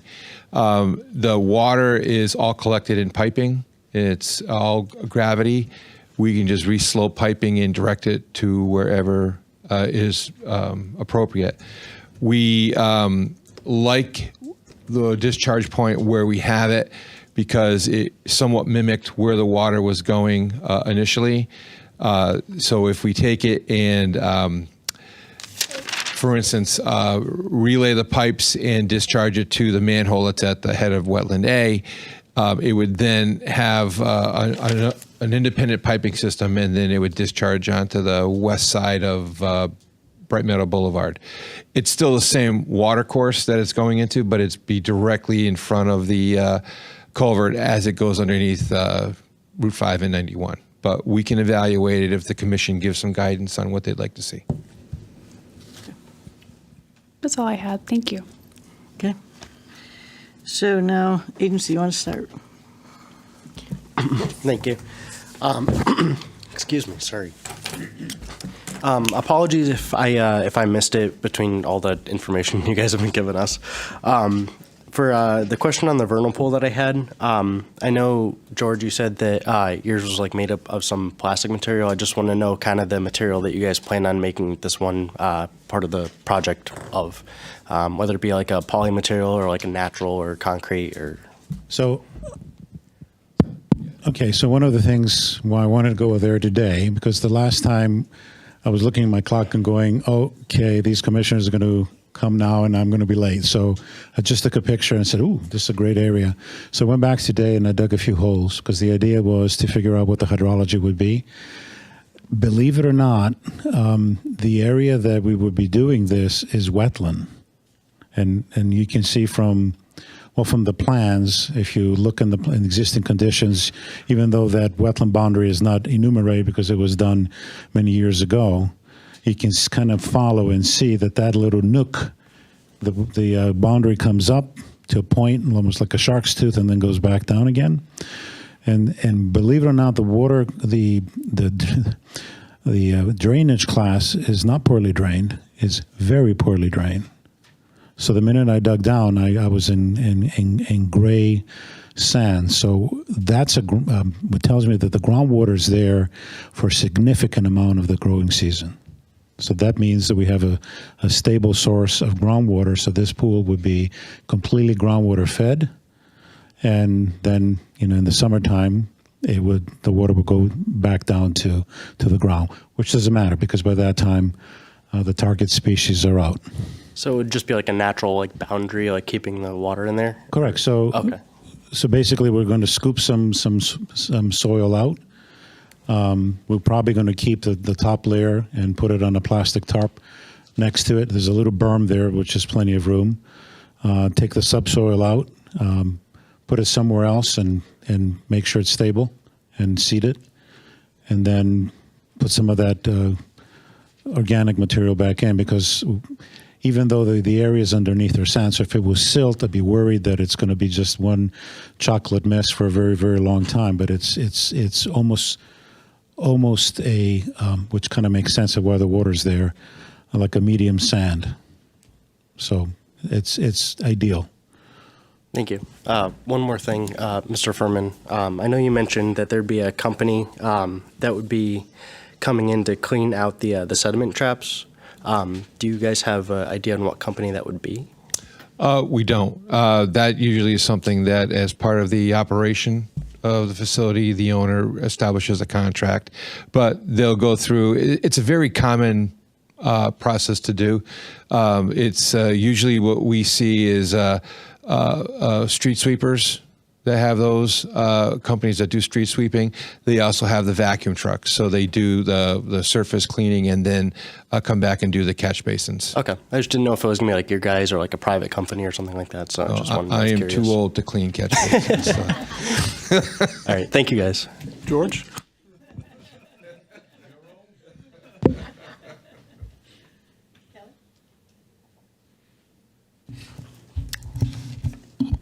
So you guys are proposing a new artificial material for the artificial turf. So just to be clear, you'd still have the same drainage plan? That's correct. Okay.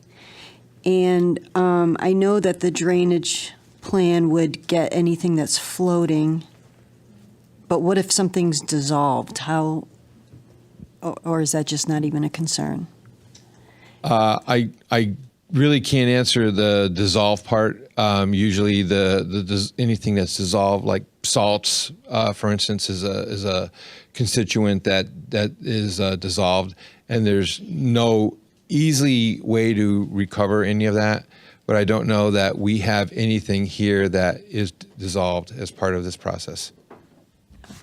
I'll dissolve this. So the only thing that I expect that's dissolved in these artificial fields is whatever falls from the sky. So atmospheric fallout does have some nitrogen to it. In past years, it was a lot worse because we had what we called, you all remember, acid rain. We don't have that as much.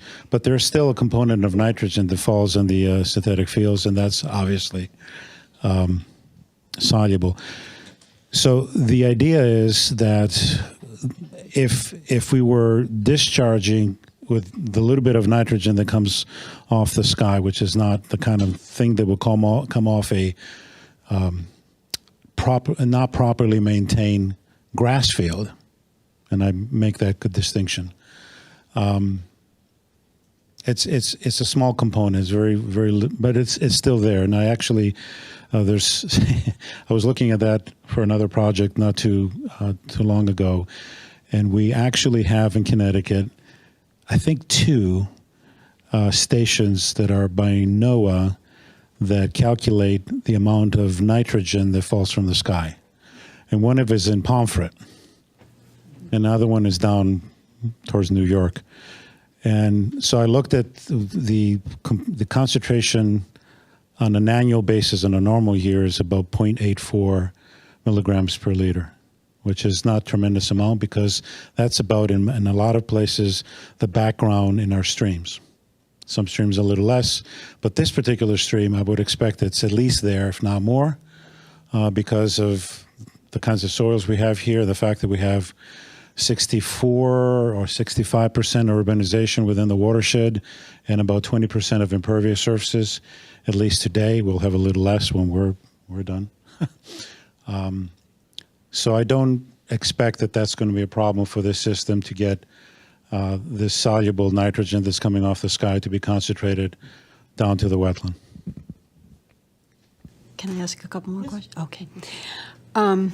We on the walk we saw the pond made by the beaver dam. It was actually pretty beautiful, and I'm glad to hear that you've reconsidered changing that because I mean 2 things: one, that it's beautiful, and also I would think that it would change the water table, which may cause other problems. So I was glad to hear that. It's my understanding where you said that the wetland A would be filled in, and there was definitely a slope, so I'm assuming that means it's an escarpment, and that's escarpment soils. You mean within the wetland A? Yes. No? No, because the area that you saw that was kind of steeper, that was artificial. That was dug out. Oh. Yeah. Okay. In order to get the water to go to the pipe. Okay, because there was some sort of a stream, and so how would there just be a bigger pipe put in there? Because I mean, No, that's completely eliminated.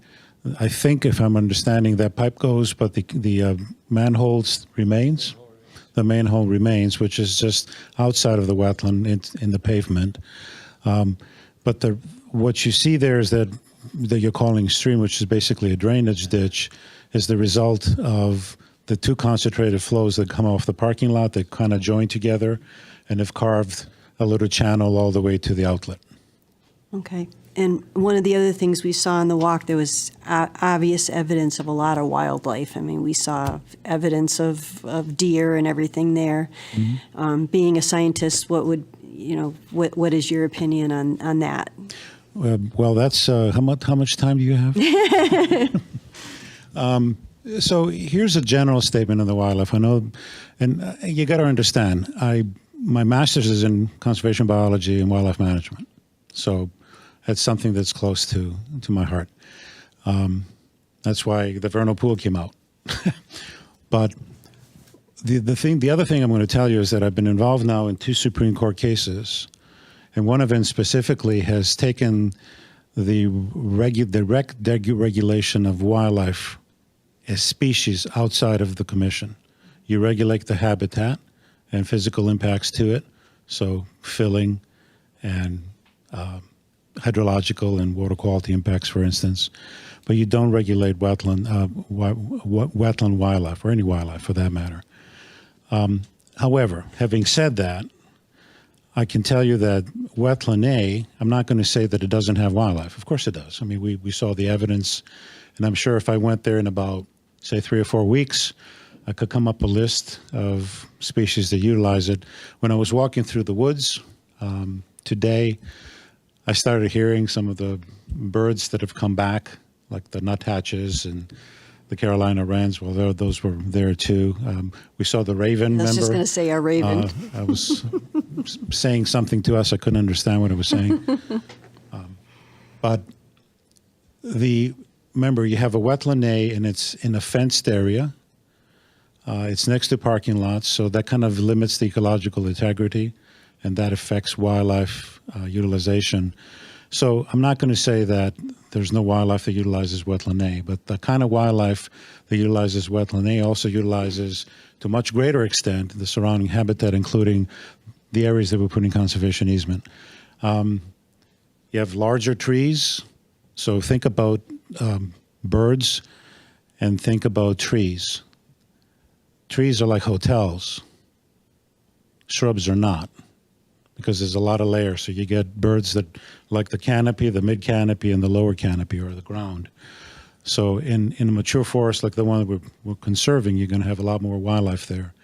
The other thing that I always look at is two things. One, is there any particular habitat that's special, like a vernal pool would be one, that needs to be protected? Is there any habitat characteristics in a wetland that we're impacting that are unique, that could attract a unique assemblage of wildlife?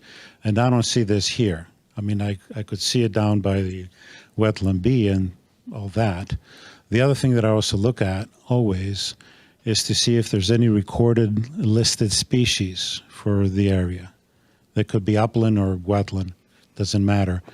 So for very often we look at the maps and the DEP keeps, and even look at areas that are a little further out in similar habitats, and there's nothing that's been documented here. That doesn't mean there isn't something that is unique, but the likelihood of it is quite low because there's nothing documented. I know that certain wildlife have been documented here. We got 3 lists, and I looked at them, and I don't believe they're completely credible. I see some issues here that, like for instance, 5-line skink. There's no way that a 5-line skink is here, because if it was, we'd know about it, because they're so rare and they're very specific to habitats, certain habitats, trap rock areas in particular, and talus slopes and things like that. And I've looked for them. I have found them. We don't have many areas in Connecticut that have them, but we know where they are. I've seen them in New York many more times. And others, like there's a list of a red-headed woodpecker that's endangered. Believe me, if there was a red-headed woodpecker in this area, you'd have half of the birders in Connecticut camping out where it is to take photographs of it. Why do I say that? Because I've seen that happen, and I was there. There was one in Windsor once. Anyway, so again, I don't think the wildlife is going to be an issue here as far as wetland A is concerned, because you're surrounded by so much great habitat for a variety of wildlife. Okay, thank you.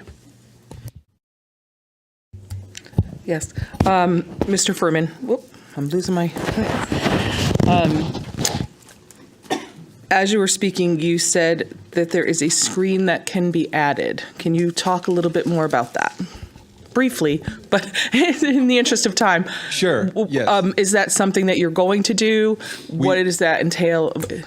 Well, it is just basically a screen like you would see on a house, a window, and it basically just goes into the drainage structure.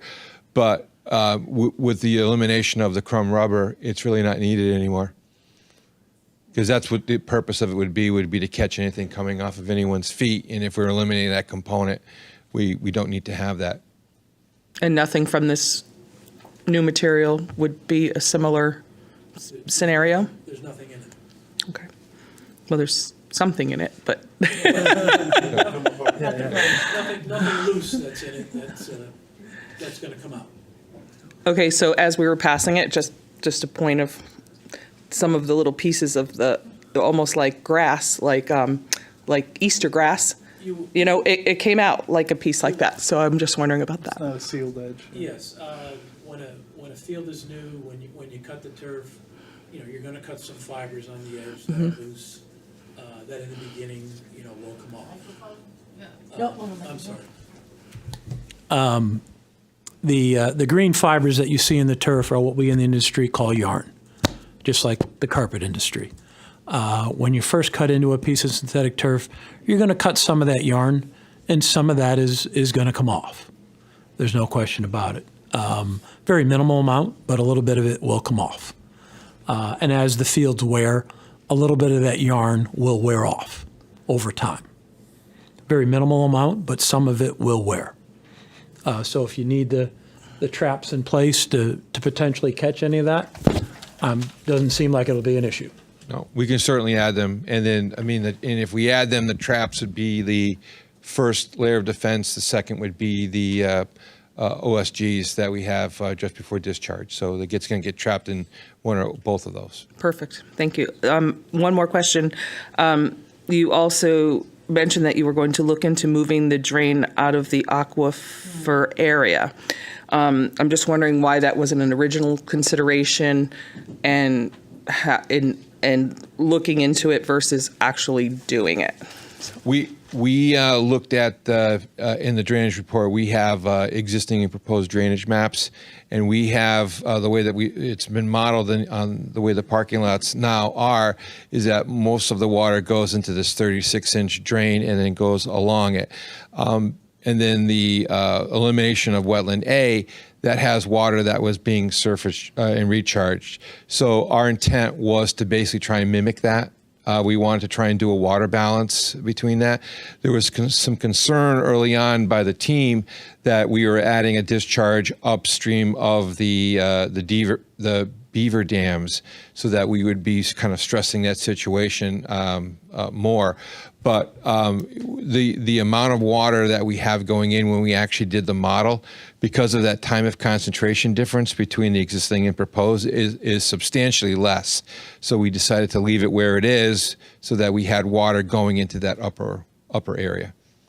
Okay, thank you. Yep. For the record, Carl Landolina, that's probably something we can look at between today, and one thing I'd want is to have George look at it too, to see if changing the location of that drainage is going to impact any of the wetland or upland areas. So, thank you. Just a couple questions. A lot of weep holes in the walls. How much water comes out of those, do you project? So the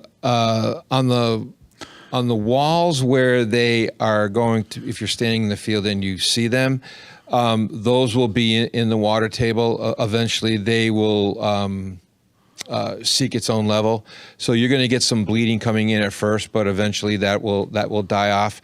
The ones where the fields are higher than the retaining wall, the perimeter drain that we have there is going to accept all that, so we're not expecting to have much there. The perimeter drain that we're putting in is expected to take the brunt of the groundwater. Okay.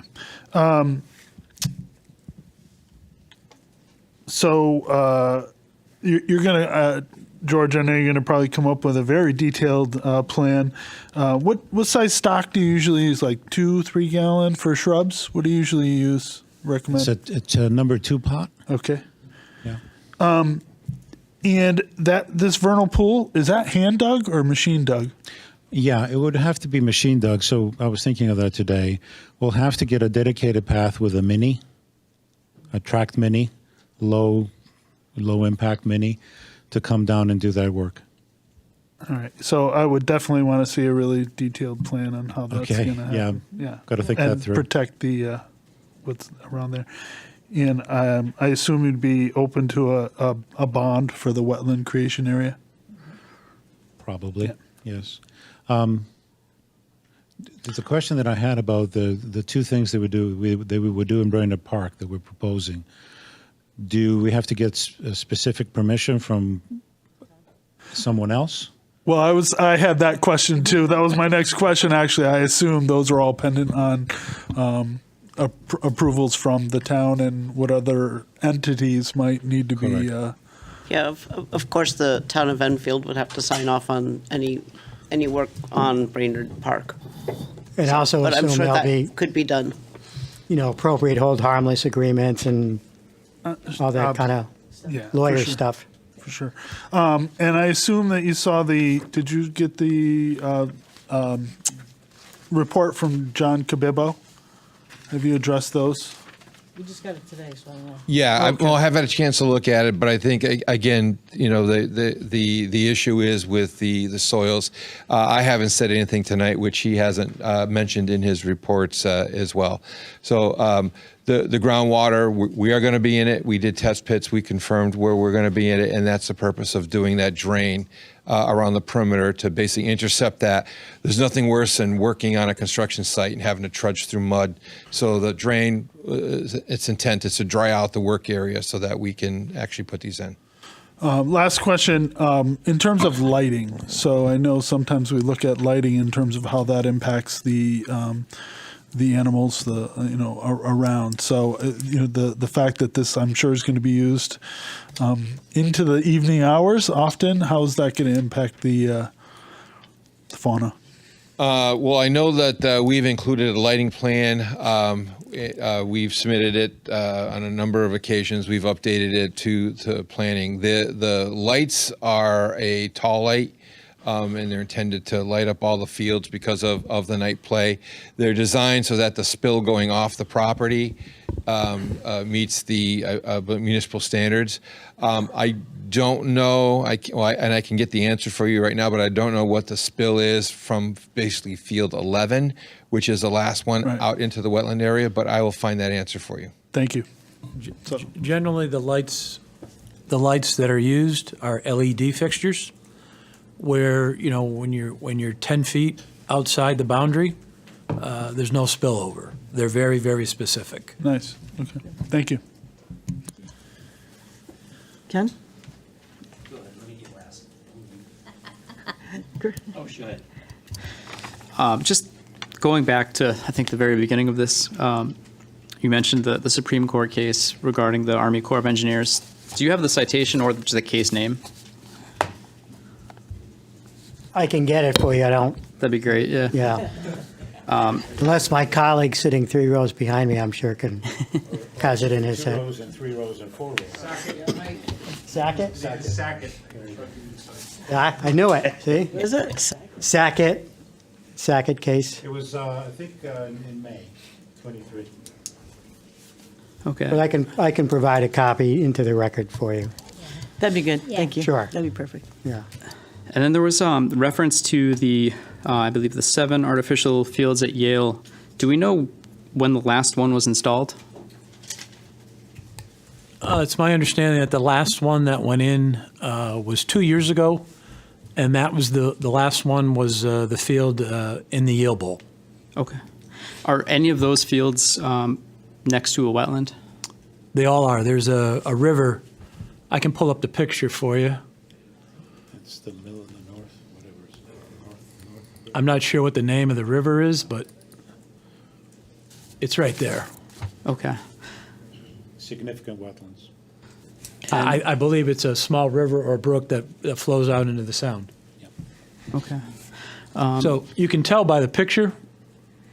You can see these fields here are kind of a mottled green. And then the Yale Bowl is a very dark green. That's the newest one. Okay. And it's the one that's least faded by the sun. These two up here are 10 or 12 years old, which is why they're kind of a lime green. You can see the track is kind of bleached out as well. Those are the original fields. Okay. And then, so did you say the new field that would be, or the new turf that would be coming in is the PFAS free?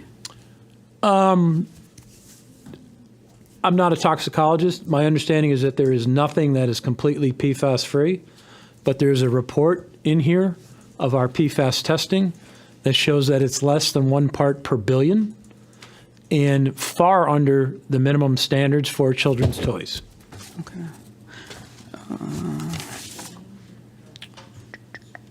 Do you know, are there any, I don't know if you have the answer to this right now, but any other chemicals that would be used in either producing or placing the fields that would be harmful to the wetland areas or the, I guess, wildlife that are going between the wetlands? There are 0 chemicals that are used to put the field down. It's put down just like you would a piece of carpet. In the industry, we call turf carpet because basically synthetic turf is an offshoot of the textile and the carpet industry. Okay. So the way that it's placed down is they come in 15-foot wide rolls that are anywhere from 150 to 200 feet long. They're rolled out, and then just like carpet, you have a piece of tape and some seam adhesive, and you stick it together. This particular piece of turf is extremely heavy. I mean, a 200-foot roll is going to be about 6 foot tall, and it's very dense, very heavy carpet, so that it does not need any infill or ballast to hold it down. Okay, so that's in the placing, but in the turf itself, do you know if there are any chemicals that are hazardous to the? Synthetic turf is a polyethylene product. So it is made of a polyethylene resin, plastic. We are surrounded by polyethylene. The cushions in our seat are polyethylene. Our mattresses we sleep on are polyethylene. Furniture, polyethylene in your clothing. So these fields are no more or less hazardous than things you encounter every single day. Okay. I think that might be all that I have for right now. Okay. Ginny. I have a couple. This material is fairly new, and I know aquifer isn't our purview, but the property is very sensitive, so we're looking at overall sensitivity. Any place in America, to your knowledge, you utilize this yet over an aquifer? Many, like the study that I just pointed out at Tabor Academy. That's over an aquifer? That's right next to town wells, which I would. That's not necessarily an aquifer, but if it's right next to the wells, that would make it probably close enough. Okay. Yes, there is. Yeah. I live in Westfield. Mm-hmm. Everybody's, knows the Barnes aquifer. Yep. Well, there are 3 synthetic fields, built right over the top of that aquifer that are tested every year. Okay, thank you. That's good to know. And just as a point of reference, synthetic turf fields meet California Title 22 drinking water standards, which are the strictest in the country. Good, thank you. Now, there's been discussion about filling in Wetlands A, which is plus or minus 24 acres. And 2.48. Oh, 2.4, okay, sorry, I thought you said 24. That's better. No, that's better, I like that better. And it's been discussed, dredging freshwater pond as a mitigation suggestion. I'd like to know if it's possible for staff to give a suggestion on some town-owned land, maybe a walking path, just so the kids could go in and see actual wetlands, A walking path near the freshwater pond? No. Well, it could be, but the town owns a lot of property, and a lot of property is wetlands. And freshwater pond is definitely wetlands, but there might be, like Noble Gas, they had a perfect opportunity to put a walking path, and people go there specifically to walk there. Maybe that's something that staff could think about and give us a suggestion on. I'm not saying that the freshwater pond dredging isn't a good idea, but it's just something I thought of while I was listening. And lastly, I'd like to know why Connecticut Water is not in favor of natural grass. Thank you. Those are my questions. That would be From them, yeah. Ken? Yep. Just got really one question. The fill we're going to be bringing in, do you have any estimate of what you're bringing in and where it's coming from? Because we've had problems with contaminated soil in the past. Where is it coming from? And any estimate maybe on how much? I don't have that for you now, but I can certainly get it for you for the next meeting. I'd mentioned that the site slopes from Brainerd Road down to the back. So we picked a contour line kind of in the middle of the site, and we're excavating, and then we're filling. So we're basically moving soil from one side of the site to the other. That level will be at the level where those oval drains are. So that's material that's on site. The material above that is processed material. So it's like a stone or a gravel. And so that I can see what we have for local suppliers around here, where that might be coming from. Each contractor or whatever contractor selected is going to have a supply on that, which is that where it would come from. But from a fill perspective, what the owners are expecting of the contractors is that if they're bringing in fill for the site, we're getting a certification and a test done on material that is brought in to ensure that we're not getting someone else's contaminated material, because we certainly don't want that. And that's an industry standard. If we're importing fill, we're making sure we're getting a certification that it is clean. And the ground-up parking lot is going to go where? So the ground-up parking lot is suitable for a base. ConnDOT actually uses that material for base material under the roadways. So basically we grind it up, and it looks just like gravel. We have more than we're going to need. So what we'll do is once we hog out the area for the parking lot, we'll put in 12 inches of that. We'll compact it in a 6-inch base, and we'll put bituminous on top of that. Whatever we have left becomes the property of the contractor. He'll take it to his yard, and he'll probably use it on his next parking lot or roadway project. Now, with the turf, is there like a vacuum or something that they could use to clean this? Because like they were saying, there are little things that come off. I know when you lay carpet, you're going to get something, but before it's put into use, is it vacuumed and cleaned? Yes, there's a number of things, maintenance type equipment that is manufactured and sold specific to the turf industry. So a typical item is what's called a greens groomer. It is basically like a tow behind leaf sweeper made for synthetic turf. So you tow it behind a gator, behind a golf cart. It's got a brush, and it deposits whatever the brush picks up in the bag behind it. There are other maintenance type of equipment that is more like of a ride-on vacuum that you can use. Those are typically more for synthetic turf that has crumb rubber or other types of infill. For this particular non-infill product, just a typical brush, with a bag, is perfectly fine. So I'll tell you, just sitting on this stuff is really nice, not having to worry about the chrome rubber anymore. And case in point, my daughter was the assistant soccer coach for the women's team at Yale. So I know all about their fields and everything that comes off them, but this stuff here is great. I like this. You have to give that back. I don't know. I'm kind of just liking this for the elbows. This is nice here. But yeah, so that's about all. That's For it. the record, that belongs to you guys. Now this is 1.5 inches thick. 1.5 inches tall. Tall. Now, could this change, or this is the style that's going to be used? That's the style that's going to be used. It may, the end result that's used may be exactly that, or maybe something a little shorter, but generally, yes. Great, thank you. Okay, so first I want to thank George for the site walk, for our tour. It was very interesting. I didn't take any notes, but like she said, the Beaver Dam section was very nice. A little, up and down to get to it, but we all managed and we didn't lose anybody, so that was good.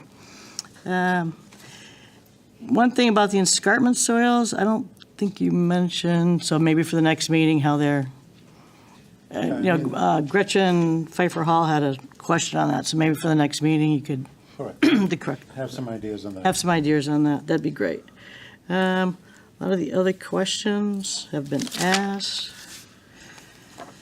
I'm glad to see you're not going to be using the crumb rubber and we have some nicer turf. That's great. That's good news. So I don't have any other questions at the time. We have a lot of material to read over that was handed out to us today. It's going to take a while.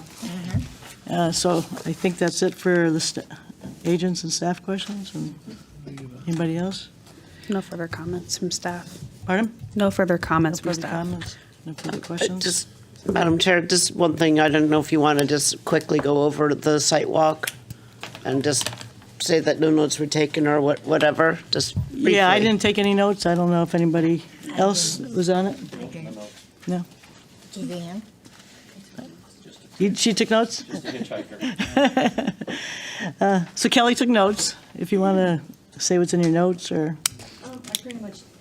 I pretty much talked about it, okay. about the beaver pond Just so- and my questions, yes. Okay, perfect. Anybody else have notes or questions? No? Is that... So the next meeting is when? April 2nd. So that. Yeah, we'll need- yeah. Yes, April 5th is when the 35 timeframe runs out. Fish. Anything else? Anything else? No. I can ask one more time if the audience has anything? Or you can wait till next meeting? Okay. All right, I will make a motion to continue IW number 696, 85 and 100 Bright Meadow Boulevard and 113 Brainerd Road. Seconded.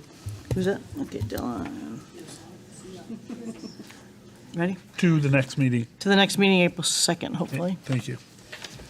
Okay, any discussion? No further. Roll call?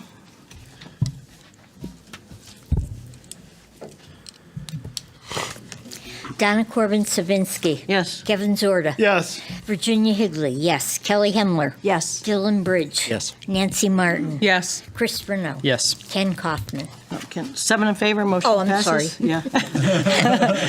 You didn't say anything, we're good. So thank you very much for your time, and thank you to the public for coming and speaking, and hopefully we can answer the questions next meeting. Yeah. Can I get a motion for, I'd like to take a short break for maybe 5-10 minutes? Is that, Okay, I move that we take a break for Second. 5 or 10 minutes. all in favor? Aye. So we're going to take a 10-minute break just to stretch our legs and use the restrooms. Yep. Thank you. Time is 9:27 p.m.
I'd like to call back the Inland Wetlands and Watercourse Agency meeting from our 10-minute break. It's actually less than 10, but it's 9:35.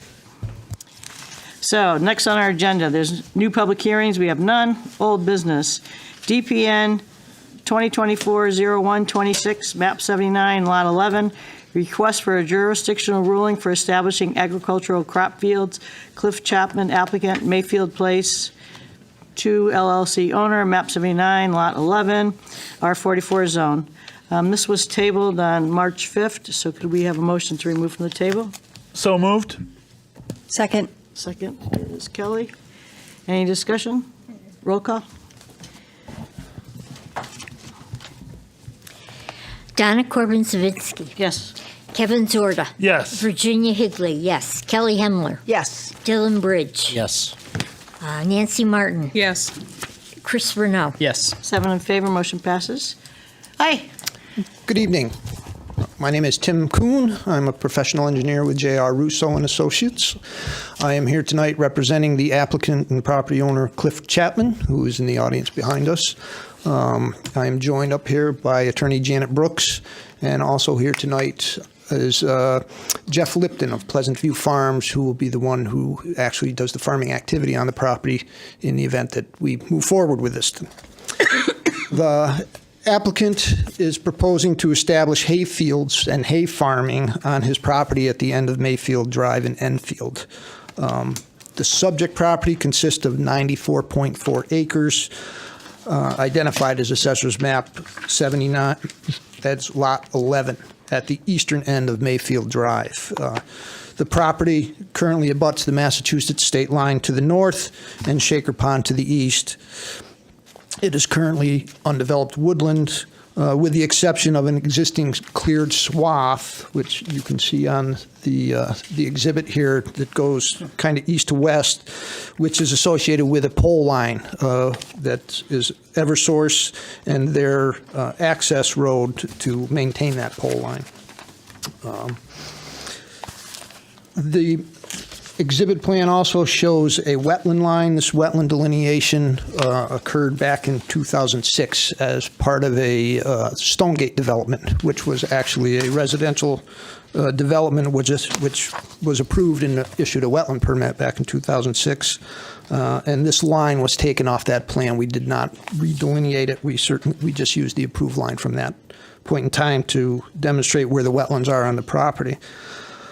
And based on that prior mapping, there's approximately 12.9 acres of wetlands and 81.5 acres of upland at the site. The applicant is proposing to convert approximately 62.4 acres in the upland area, in the existing uplands, to hay. He's not proposing any activities in the wetlands. In order to prepare the upland areas for the hayfield, the applicant's proposing to remove the trees and the stumps. A tree service provider will be contracted to fell and remove the trees, and the stumps will then be removed using an excavator. The woody debris generated from the trees and stumps will be ground up, and some of the wood chips will be utilized as kind of a sediment barrier placed around the perimeter of the cleared area as a sediment barrier. The remainder of the wood chips will be taken off-site.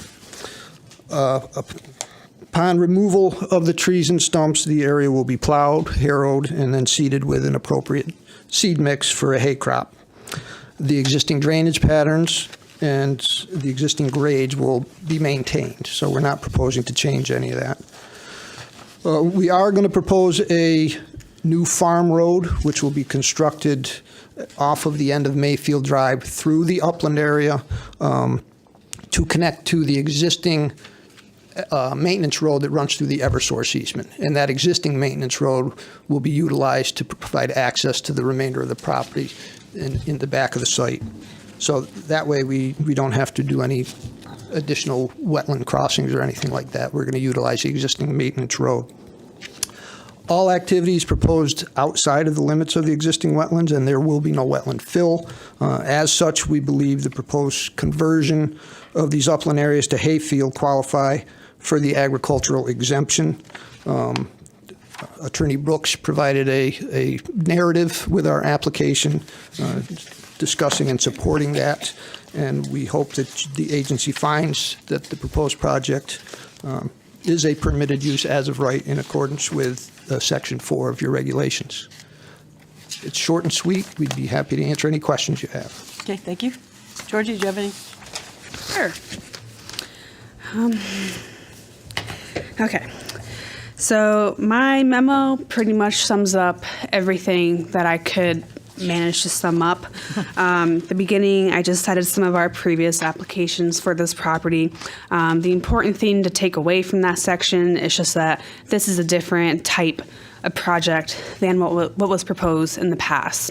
Past projects are like housing, other types of developments, but this one is now farming.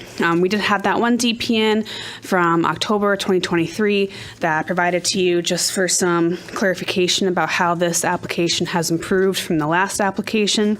So the numbers are more accurate. They now have a PE on board and a land use attorney to help them with this application. Moving forward, this falls under the state statutes for exemptions for farming. I do want to refer to you to read Mrs. Brooks' narrative about that. It clarifies the farming statutes better than I could have in my memo. The only thing I can really recommend is that best management practices should be followed for construction of the farmlands, and silt fencing should be installed. I had one engineering comment, and I can read that for the record. There are no engineering site drainage concerns regarding the proposed tree stump removal and regrading. The narrative does state wood chip berms will be used for erosion control. It is recommended silt fencing around the perimeter of the areas to be disturbed be used for this initial site disturbance.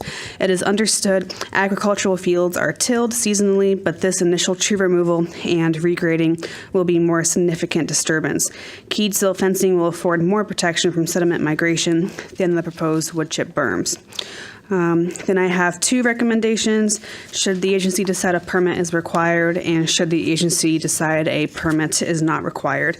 I do want to point out, because I've gotten quite some, I got a lot of public emails with concerns for this application. I just want to clarify that because of the type of application Mr. Chapman has requested, there is unfortunately no public component that is involved with these types of applications. Should the agency find a permit is required for this type of activity that is being proposed, then it's subject to our normal public petitionary period and public components going forward. That is all I had. Thank you. Any questions? Start this way. Concerns, maybe? I don't know. Yeah, concern, questions, whatever. So I Comments? guess just looking at the sort of history of the project, or property, I should say, because it's not the same project. The zoning change request back in 2020 to then a timber harvest request to then farming, I guess, do we have any assurances that this isn't going to turn from farming to building in a year?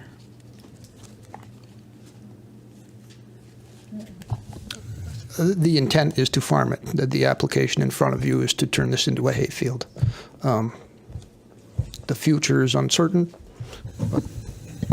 But the farmer has also been sitting here for almost 3 hours who's going to farm this land. So I think he has some serious intent of going forward. Well, I have a question for staff. So if they did decide to do something other than farming, they'd have to come back. They would. So that would be a different activity, falls under a different statute, and different criteria comes into play. So say, for example, the applicant does hay farming, and then along the way they decide, I'm going to put a house in this section, or I'm going to excavate this material, depending on the location on the property. If they don't come in for a application, we follow up with enforcement actions. But considering the applicant's application, I would recommend to just, maybe not speculate for future development, just stick to the purview of the application for now. Question? Yep. Jenny? To my right? I will just say, some of us have been to many Kakiwik seminars, and these exact things have come up. So thank you. Yes. Any other questions, concerns? Yes, thank you for all your notes. Oh, you were going to? May I just say that the comment that staff just brought up about some other best management practices that she would recommend, or that the engineering department noted some absence of, those are perfectly appropriate comments if this were a permit application. So they're perfectly appropriate, but it's just like one side of the coin or the other. Either it's exempt and it comes in without any conditions, or it requires a permit, and all those conditions would be appropriate. So I did have a question around, so you're going to be cutting trees, right? And you're going to have trees around the wetlands, according to the pictures and that. Are those the original trees, or are you putting new trees, or? No, we're keeping them in. Keeping the original, yeah, we're not clearing into the wetlands, so we're just. Yeah, the and you're just going to keep trees- those perimeter yeah, of trees around. Exactly. Okay, that's good. And then the other question is, I don't know about farming hay or anything, but is there going to be any pesticides or anything that could get into the wetlands, or fertilizers, or? I don't know the answer to that question, but I would say is there enough of a fertilizing barrier? and use of pesticides is part and parcel Farming. of farming in this country. And so Yeah. I don't know the answer to it, but I'm not sure you need to know the answer to it either. Okay, so. just, thank you. No, just because they're so close to the Yeah, wetlands, yeah, and yeah. I'm concerned about that part of it, but I guess there's not much we could do. Yep. I do just want to go back to the B&P's part. Though there's nothing that we can really do to make them put in erosion and sediment controls, it would be nice if they would. But just for just to put a different eye on the perspective, say, for example, they don't include silt fencing, and if sediment were to go down to the wetland area, then that would be something we would look at more closely. But as long as the applicant is acknowledging of that they will be sure that the wetlands are sufficiently protective, then there's nothing that we can really do to make them put in silt fencing and stuff like that.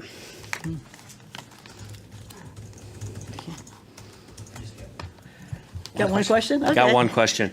I was out to the site on Westview Road, just kind of looking through the houses, backyards and that to see what's back there. And I had a couple landowner or residents come out, and they wanted to know where would the equipment be going through? Because on Westview, there's a gate that goes out to Mayfield Drive, where the circle is, where the power lines go through. I said, I didn't have an answer for that. They're going to be stumping and doing a lot. Is that small gate off of Westview going to be used? Because it goes right by the pond that's back there. I honestly, Yeah. I honestly don't know what the plan would be. It makes sense that they would just go out Mayfield Drive, because that's open and ungated, and they would go out that way, and that's where our access road is going to be. It's not in our purview. That's what Yeah, so unfortunately. But thank you for answering that. Yeah. I did take a phone call from someone whose father called me because he's a fellow lawyer that I've known for decades. So someone whose son lives out there. And actually, in the course of our phone call, we determined that the farming was going to constitute less impact than some other previously approved project. In fact, it was going to be not in his son's view path anymore, where there was going to be a road otherwise that was cut. So while there may be a lot of interest, it may be less impact than the previously approved one. Okay, thank you. Okay, I think we're good. Yeah.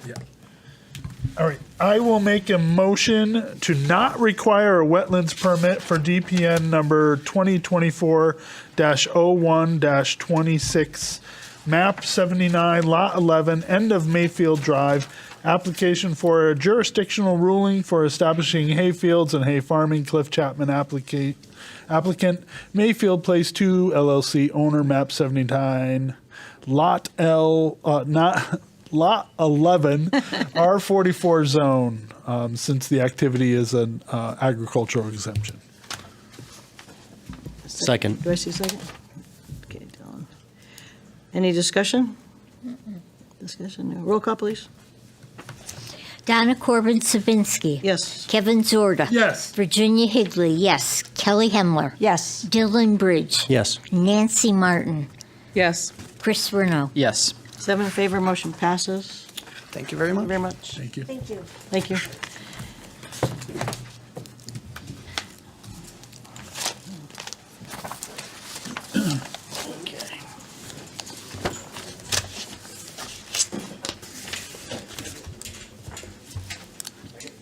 Okay, next on the agenda is new business. IW 697, map 81, lot 9, corner of North Maple Street and Shaker Road. Application for a wetlands permit for the development of indoor self-storage facility with associated activities in the 200-foot upland review area of Freshwater Brook. Pullman Realty LLC applicant, excuse me, Mark Pollock owner, map 81, lot 9, I-1 zone. This one.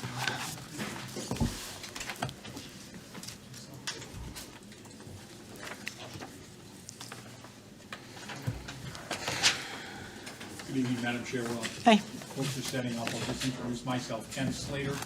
I'm a partner with firm Hallam and Sage, representing Pullman Realty, the applicant in this case. And with me are folks from Roger Beck and Associates, Rebecca Lee, and Ryan Allsett. Shh, yeah. Thank you. Yeah. Okay. Last couple of towns, including ones I represent, it goes the other way around. So you put it on and make sure that people don't hear you. Again, my name is Ken Slater. I'm with Halloran and Sage, representing Pullman Realty. And with me are Rebecca Lee and Ryan Nelson of the firm of Rob Levesque and Associates. It's an application for a self-storage facility on a 6+ acre parcel on the corner of North Maple and Shaker. And there's no activity. I'll let them give the overview, of course, or more detailed overview, but there's no activity in any regulated wetland or watercourse. The freshwater brook is within 200 feet of the southern portion of the property where the stormwater management system will go, and a very, very small portion of pavement would go. So there's no direct impacts to wetlands or watercourses, and we believe the property is well designed to allow for the work that's being proposed within the 200-foot regulated area from Freshwater Brook. And with that, I'll turn it over to you folks. Sure. Hi, everyone. Ryan Nelson from R. Levesque Associates. I am a wetland and registered soil scientist. I inspected the property last early fall when we were first engaged to look at this. And the property consists of a active agricultural field. It was tilled when I was out there last year, and my familiarity with the site in recent years is it's always been for that use. I did not observe any wetlands on the property, but as stated, there's a river off-site to the south, Freshwater Brook, and a portion of our project is within that regulated 200-foot area.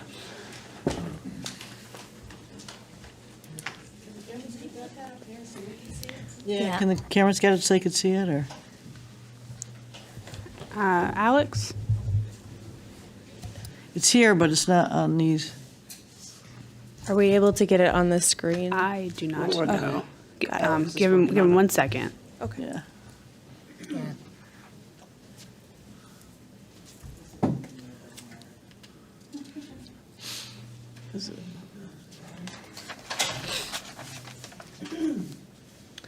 Yeah, this is part of the plan set. Maybe that you could. we- Did you have the thumb drive in here?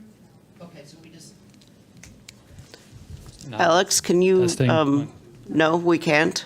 You can. Okay. Thank you, Sorry. Thank- No. If you look at the master packet, there should be a site plan in there. Oh, no, we have, it's in front here. we didn't see it here. It's an audience. Public Okay. can't Okay. see it. Public Or can't see the it. audience. Yeah. Yeah, they'd have to go on the master packet to see it. If you can see that, we can turn this Okay. around here. Yeah, but that might. No, then we won't can't be see able it. to- Then we won't be able to see it. 'Cause I think I don't know what you're looking at, so Yeah. if you're looking at literally the same thing. You're as good as it's going to get. Okay. All right, so basic overview, existing conditions of the site. Here is Shaker Road. North Maple Street is located right here. The off-site upper limit of bank of that freshwater brook are these flags located here. And this is the 200-foot offset of that regulated area that goes through the property. We conducted a series of test pits last fall. These icons right here on the plan are test pit locations. The natural parent material of the soil is very sandy. However, groundwater was relatively shallow. In the area of our proposed stormwater basin, in this corner of the parcel, groundwater ranged anywhere from 30 inches to 36 inches from the soil surface. Property is mildly sloping. It's relatively flat considering the size of the property. Highest elevation is in this corner, and it slopes down to the brook.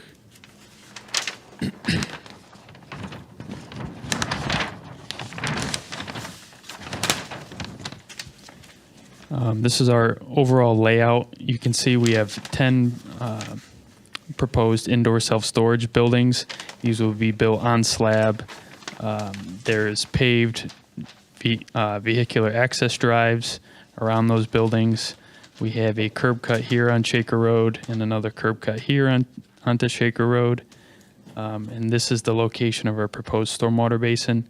So you can see the purview or the concentration of work within this commission's review is within this 200-foot offset. So it's really just this segment right in here, which is mainly the stormwater basin and a small sliver of paved access drive to get to those southern extent of those buildings.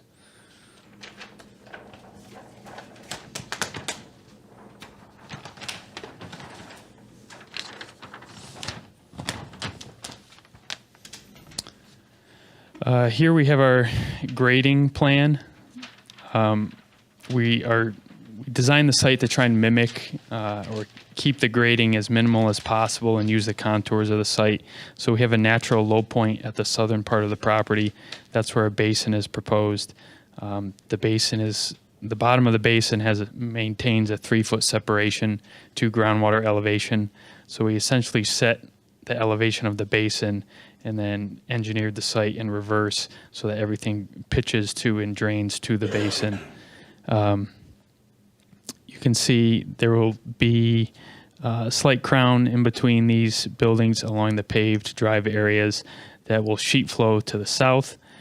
There will be catch basins located at low points within those paved areas, and those all route to sediment forebays within the proposed stormwater basin. So we have generally constructing essentially at grade at the northern end of the site and following those contours of the land, but then the basin will have to be raised up and fill brought in to construct that berm around the basin to provide storage capacity for that stormwater.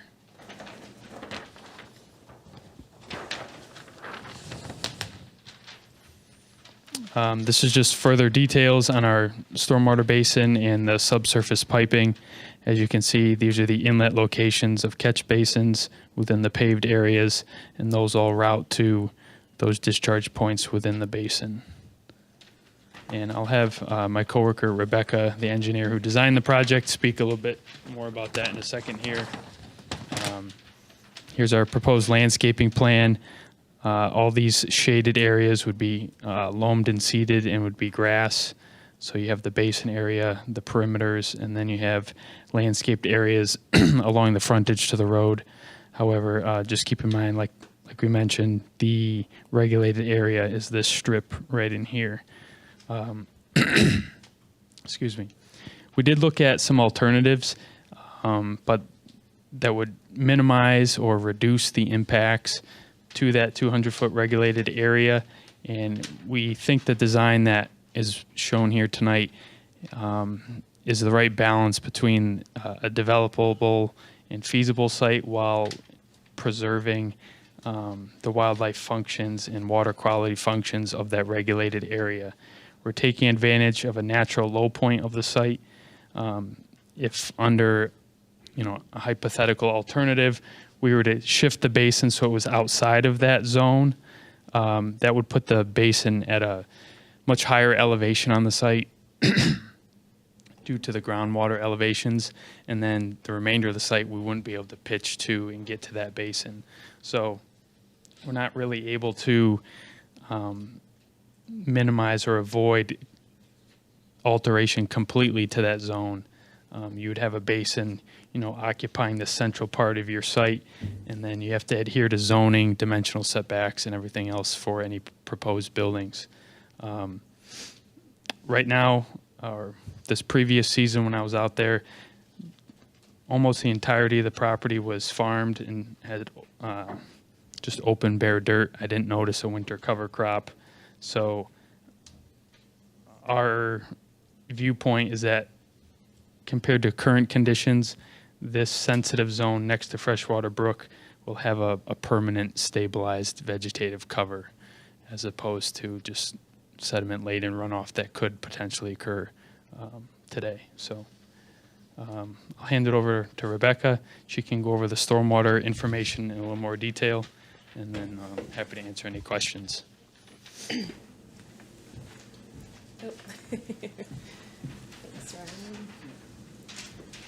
So Rebecca Lee with R. Levesque Associates. I was the project engineer for this project. As Ryan mentioned, we tried to keep the stormwater basin at the low point of the site, which happens to be along the southern side here. In pre-development conditions, stormwater sheet flows towards the neighboring property, which is a developed residential building that's shown. I don't know if the building's shown on the plan, but you can see the driveway. So part of the driveway actually cuts through our property, which will maintain access. But there's also a access road that wraps all the way around. So we were limited as to how to control the discharge. So we have maximized the size of the basin, obviously, and with the given soil conditions, took credit for what we could for infiltration. However, we are proposing an outlet control structure over here in the southeastern corner that connects directly into the drainage system, the CTDOT drainage system along North Maple Street shoulder. The structure that we're proposing to tie into, we did some measure downs, structural assessment. It looks good. It looks feasible to tie into that location. This is the last structure prior to the system discharging into the freshwater brook. So after this structure, it's a culvert underneath the abutting driveway, and it discharges into freshwater brook. So our basin was designed so that we do not start discharging stormwater until after the 10-year event. So up to the 10-year event, all the stormwater runoff from the paved surfaces and the roof will be attenuated in our basin. Once you hit that 10-year threshold, we have an orifice in the outlet control structure that will slowly meter out the discharge towards that existing drainage structure that will then discharge it towards Freshwater Brook. At that point in time, the water will have been treated, and we are drastically reducing the post-construction peak discharge rates, as you'll see in the stormwater report. All of the roof drainage, we have collector header pipes running parallel to the buildings. So everything will be positively connected to the subsurface drainage system. As we have it set up here, everything sheet flows towards our low points along the southern side of that last drive aisle, where the runoff is collected in catch basins and then diverted towards the basin. There's some dry wells in the front just to mitigate any ponding in that yard area, but everything else will be going back towards the basin. So that's the stormwater aspect of it, and we'd be more than happy to answer or address any questions. Oops, thank you. Georgie? Good evening.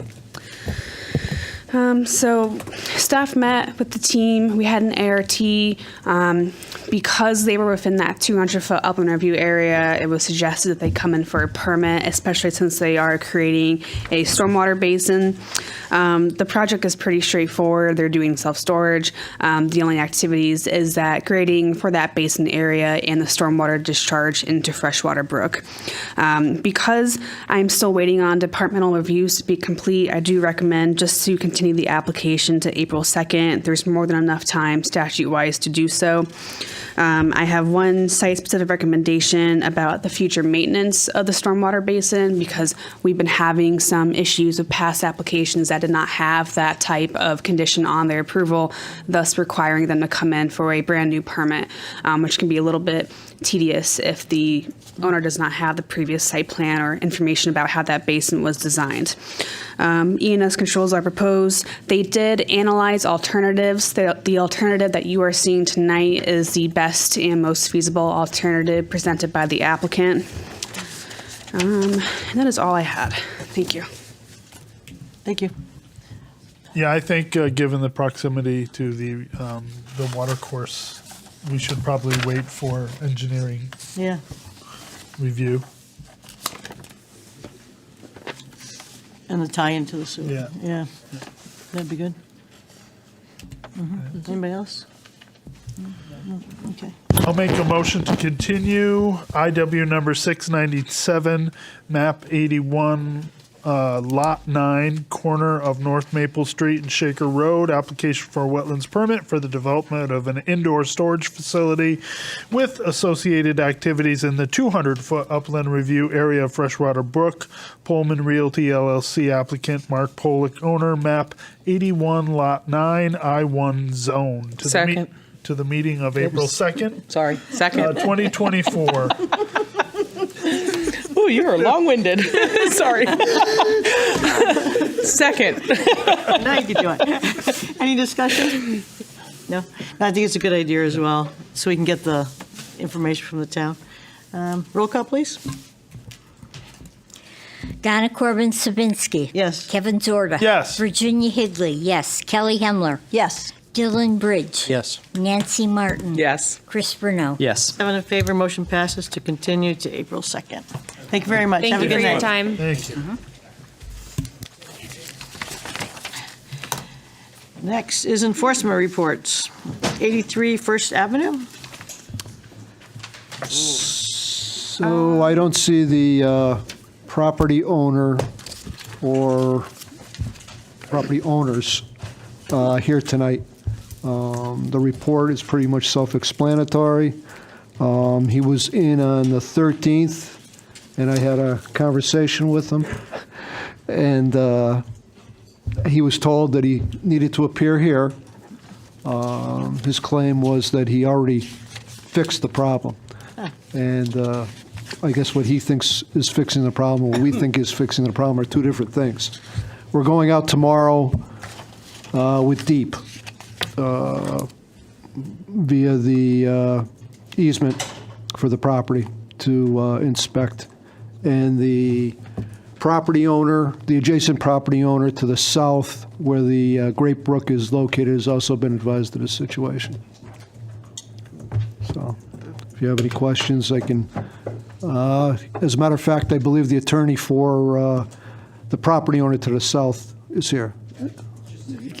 So, Have a seat. Yes. Make sure the red button is on for the microphone. My name is John Bashaw. I'm with the law office of John Bashaw, and I represent Lester M. Enton Associates, LLC. It's the owner of the southern property. Just want to confirm, as we've indicated to staff, that this is an activity that my client had no knowledge of. It gave no authorization for it, no consent for it. in fact, has provided the property owner with a notice to basically cease and desist from us from coming onto our property, no longer trespassing. The other comment that I wanted to pass on is my client, however, is willing to provide the necessary access to get the work done that needs to be done on the property, subject to the entering into the standard form of access agreement, so we can be assured that people who are doing the work are properly insured, taking on the risk and the liability. But my client, again, is willing to do what needs to be done to allow the work to be done on its property, but just wanted to confirm, the first time they became aware of it was last week when they were notified. And I assume that permission extends to town as they need to It get does. on there. It does. In fact, and that's the only other request. And so far, Rick has been doing this, is keeping us advised as to what's going on. And my fellow partner, Danielle Burkery, has been also speaking with Rick. And so we're both kind of tag teaming this. She's up in Vermont today, so I'm here today at 10:10 at night. But anyway, but thank you for all the work that you're doing on it. We just asked to be advised of what's going on. And when it comes time for needed access, let us know, and we'll get right on working on the proper access agreements. Thank you. Thank you very much. Any other questions? No. Just I know. keep us informed. So, yeah, we'll give you an update next time. I'm sure I'll have contact with the property owner again. I'll try to anyways, and urge him to come before the agency for some information, and we'll try to move forward with it as best we can. Perfect.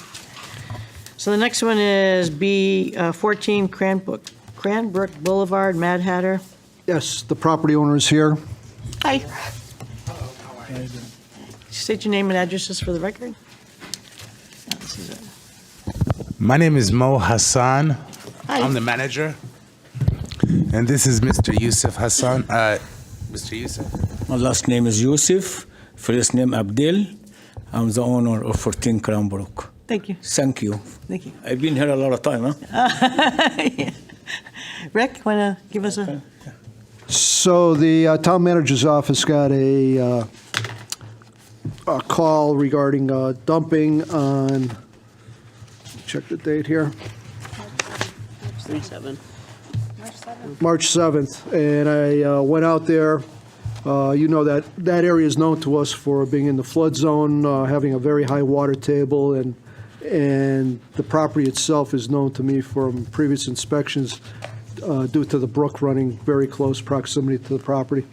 Went out there and spoke to the property owner. On the north side of the building, abutting the brook area, there's a storage container that was previously approved from prior applications by P&Z. But in that same area, as you can see in the pictures, there were a lot of oil cans and oil barrels. It's my understanding that there's 3 55-gallon drums that are there now that are partially full. And they've, prior to me getting there, I guess some of those 5-gallon pails have been removed that contained oil. There's also, you'll see 2 not drums, but containers on the outside that are used for waste oil from the automotive business that are located on the north side, right against the building. Look like similar to oil tanks that you would have in your basement in your house for heating. Well, I had a conversation with the property owner, and later that same morning, he came in for an application, picked up an application. He's been in contact with Western Mass Environmental, and they're trying to move forward with the cleaning up of the property. A lot of the sand and the dirt around the top, right off the pavement, is saturated with oil. So it's going to be a cleanup process to get through with it. And that's about all we have for that. And he can explain a little bit further as to, I issued the cease and desist order just simply because as a requirement, and obviously he's here tonight to give you information as to how he's going to rectify it. Hello. I leased the place to young guy. He said to me, 29 years old, because I want to retire. I gave him a good deal. I didn't do inventory for him. Very nice deal. I can't tell. Please, yes, speak into the microphone. Press it one more time Closer. and then scoot a little bit closer. There you go. I leased the place to somebody. His name, I should put his name. I should say his name. His name, Brandon La Blanca. I see the young guy. He tell me he's a mechanic. He's a professional. So I want a little bit relax. I got a young kids. I got her from 11 to 35. So he was doing good, like 5-6 months. But when I tried to go inside the garage, his father little bit, he said, I'm gonna slash you with I'm gonna hit you with a slasher hammer. I know it's not serious, but I don't want to trouble. I don't want to call the police. Later on, I seen a lot of stuff is not right. So I told my lawyer, he didn't pay the rent for 5 months. He used my EIN. No, You know, you use somebody EIN to anyway, I don't want to talk about him too much. So I tell the lawyer I want to get rid of him. And I'm glad I did that. If I didn't do that, it's going to be more damage in Connecticut liver. So I lost a lot of money, but I feel good. But I want to say something. When I was in the place, before I listened to him, was one drop of oil anywhere. I was cleaning it by myself. But I feel sad, but I feel happy too. I take the place back. I lost the money, but I feel good in myself because I graduated from Egypt as an agricultural engineer. So I know what I was a general. I know what geologic is. I know the planet. I know I forgot all that, but I know how value contaminated the earth. So Mr. Rick and Georgie, they helped me a lot, and I contacted with the manager. He can talk to you about that with Weston. Yeah, how do you plan on cleaning it up? Yeah. Huh? How are you going to clean it up? We're going to hire a company. Okay. Professional, and I don't care about the money. Okay. I don't care about the money. I believe like you. Uh-huh. Even the damage is not too much, but I don't know when the rain come down. Right. They're gonna go down. Right. And Mr. Rick told me don't touch anything, so I'm listening to him. Yep. But because it's the oil, when even it's maybe 4-inch, you know, the discolor. Mm-hmm. Yeah. But when the rain come down, I don't know where is the. Mm-hmm. So Mr. Moore is going to talk to you about the company is going to take care of this. Yeah. Yeah, and how long is it going to take and that type of thing? Well, I asked them for their help because I was speaking with Mr. Rick. Yeah. And they was going to set up some kind of proposal. But when I found out that he needed more details and I found out about the paperwork that was submitted, I resent it to them, so it's taking them longer to get it prepared. So he's going to need a little more time. I tried calling him to get the documents ready for this meeting, but he didn't get it because he's going to go into details. What's the name of the company? Western Mass Environmental. Okay. I think the two companies. I think it's in Springfield. And the one in Western Mass. So I did speak to, well, I didn't speak to him. I returned this call. Matt Murphy, he's with Western Mass Environmental, left a message, and he hasn't called me back. But I think for the meantime, until they come up with a plan and we get an idea how much soil that they actually have to remove, that it might be a good idea just because of the proximity to the brook and the waterway that they put down some sort of silt sacks or something just in case until they actually can get in there and clean it up. There's one more thing, too, that I just want to point out. This site is right at the boundary of the aquifer protection area. Because of a spill, we have to notify DPH Deep and the water company, so they will have to be involved. But after the cleanup is done, this business will have to come in and register for aquifer protection, which results in basically meaning a more secure site for the owner. Basically, it brings in more BMPs that come into play, such as removing any barrels, putting them in inside the facility and ensuring no work is done outside. That's part of the aquifer protection regulations. I mentioned that to Mr. Youssef earlier, who was willing to come into compliance with that later on once cleanup is complete. But we will have to notify those 3 entities of the contamination. Normally, we don't store barrels outside. Yeah. That was Brandon doing it. We use the oil to heat up the garage all winter, and we end up actually purchasing more oils for the business to keep it warm for the employees. Right. To his surprise and to my surprise, we saw all these barrels out there. I thought they were empty because they were purchasing barrels to, with brand new oil for the cars. We thought they were empty, and the guy never picked them up. Okay. That was about 11 cars. Ugly car in a parking lot. I called the police. I called Anfield Town. Yeah. And I'm sure somebody knows here in town. And the police tell me, if we take the car away, we're going to sue us. Yeah. Because so what I did some tricks. I found the address. Like one of them, Preston and Phil is a nice guy. I told him, I did Foxy Hill, send the car to him. I tell him, if you don't pay you the $50, I pay you the money. Because the place looks so ugly. But we have one car only left in the sun, looks nice. So we're not rushing to. But I'm telling you, I'm very serious about this contamination. I'm very upset. Oh, yeah. Because I know what that means. Yeah.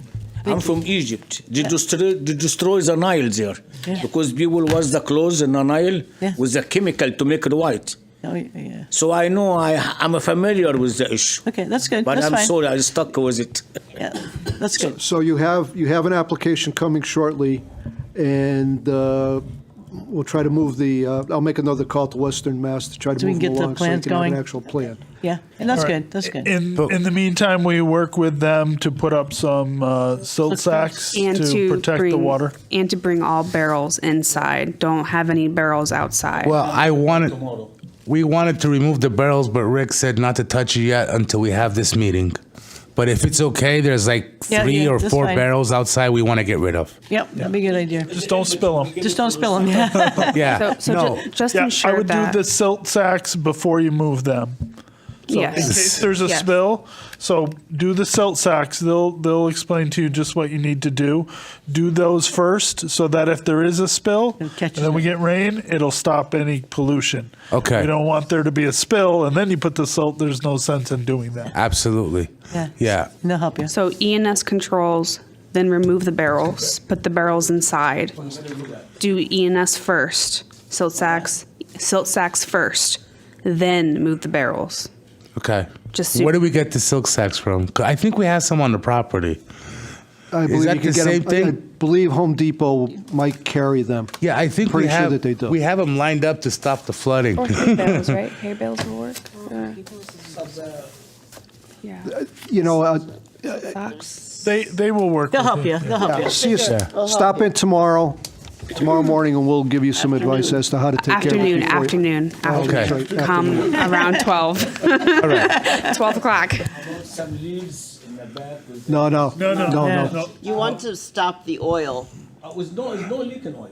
but we want to make sure that if you move the containers Don't spill any. and it spills accidentally, that there'll be something to sop it up. They're not full. There's no oil inside. They have like That's okay, but, 25% yeah, of you it. can just put them down first. It would be helpful. It's just to protect what you have. It's just to be safe. You don't want it to expand. It's already in the ground. It's just a safety measure for you so your area of contamination doesn't enlarge. Okay. Yeah, because you can see the oils. There's there's puddles with oil in it, so we don't want, if it rains and it floods, we don't want that washing into the rest of the wetlands. Right, so right. You put those silt sacks, and that will stop that. Okay. All right. So do we meet again April 2nd, or how does that work? You have to submit an application. We'll work with you. Yeah. Tomorrow When we get the afternoon. application. Tomorrow afternoon. Afternoon. Okay. All right. Thank you. And then you'll Thank come in you. for the application. Thank you for coming. Thank you very Got it. much. Thank Good you. luck. Bye-bye. Thank you. Thank you. Thank you. You too. Thank you, Georgie. Thank you. Planning staff report? Actually, it is budget season, and we have been going over our paper budget. And so I inquired today about getting this commission tablets. Oh. So we want to, first of all, make sure that you would use the tablets if we got them for you. But by doing so, you would get much less paper. We wouldn't copy applications or, single sheet things, but you'd still get, your paper copies of the plans and things like that. Yes, some you still need. So there's no guarantee, but they said, well, just make sure that they'd even use them, because some people are like, I'm not using it. So I'll use it. So general consensus, you think that you would all use it? Think so. Looks like it. Save the trees, right? It's a lot easier to delete a file than to have to go through this and say, Well, and the good thing is and Rebecca might be able to comment on this, but we're moving to a civic clerk program. So basically, what you'll be able to do is when you look at your agenda online, you'll be able to click on the item, and instead of a master packet, just those items for that item would come up.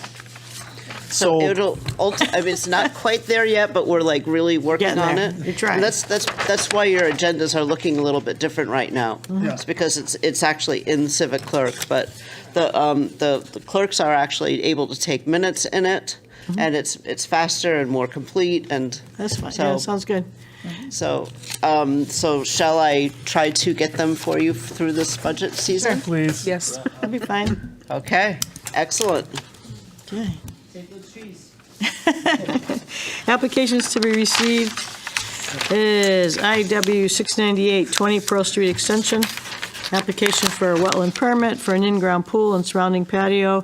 Roger Langlos applicant, Thomas and Melinda Maville, owners. Map 10, Lot 23, R33 zone. That is all I have being received for once. Okay. So our next meeting is it's miscellaneous next, but is April 2nd, which is the primary voting. So I'm hoping everybody could still show up. Yep, I can. Okay, good. Vote first. Vote first and then come.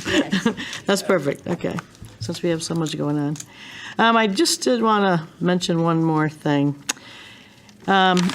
Please, please, please remember our ethics. Please, no social media. Do not go on social media and say anything about any applications that are coming before us, anything that might come before us, anything, could be 2 years out. You never know. So try not to comment on anything that looks like it could be any kind of an application now or in the future. Or in the future, or, could be, some applications take a couple years before they even get to us. So do not make any comments on anything. Don't go and do your own investigations on things. We have to vote on what is said in this room during a meeting. So, and with the materials that we get and the public speaking and the documents and everything else, that's what we base our opinions on. We can't do it on our own investigations or talking to the neighbors. If the neighbors try talking, you just say, I apologize, I can't talk about it. So please try to remember that. There was one more report of planning stuff that I forgot. Put it in, sorry. On your desk, you should have this paper that says Chapter 16, Making the Decision. This is from our What's Legally Required book. This talks about, it's basically a synopsis of how you can make a decision as a wetlands agency. It goes over the main criteria, the main 6 goals that you should be looking at before making a decision on an application. And I just want to remind you that when you do vote in favor or against of an application, you have to state why you are making your decision. If you do not state why, the court finds their own reasons as to why you are stating your yes or no vote. This talks about wildlife, any prudent, feasible alternatives, any relationships. This was written by Michael Ziska, a well-known wetlands attorney throughout the state, as a part of Kakiwik and land use. He's happy to answer any wetlands questions that you may have when you see him at any local conference. But just to help you with the newer commissioners, help you for decision making and what you should expect of yourselves when you make a decision on an application. Go on, wrap it up. And that's all I have. Okay, that's it. That's it? Yes. Okay. I make a motion to adjourn. Second. Kevin, Jenny, all in favor? Aye. Motion's, oh, I just, Yeah, we had 10:30. We had khaki.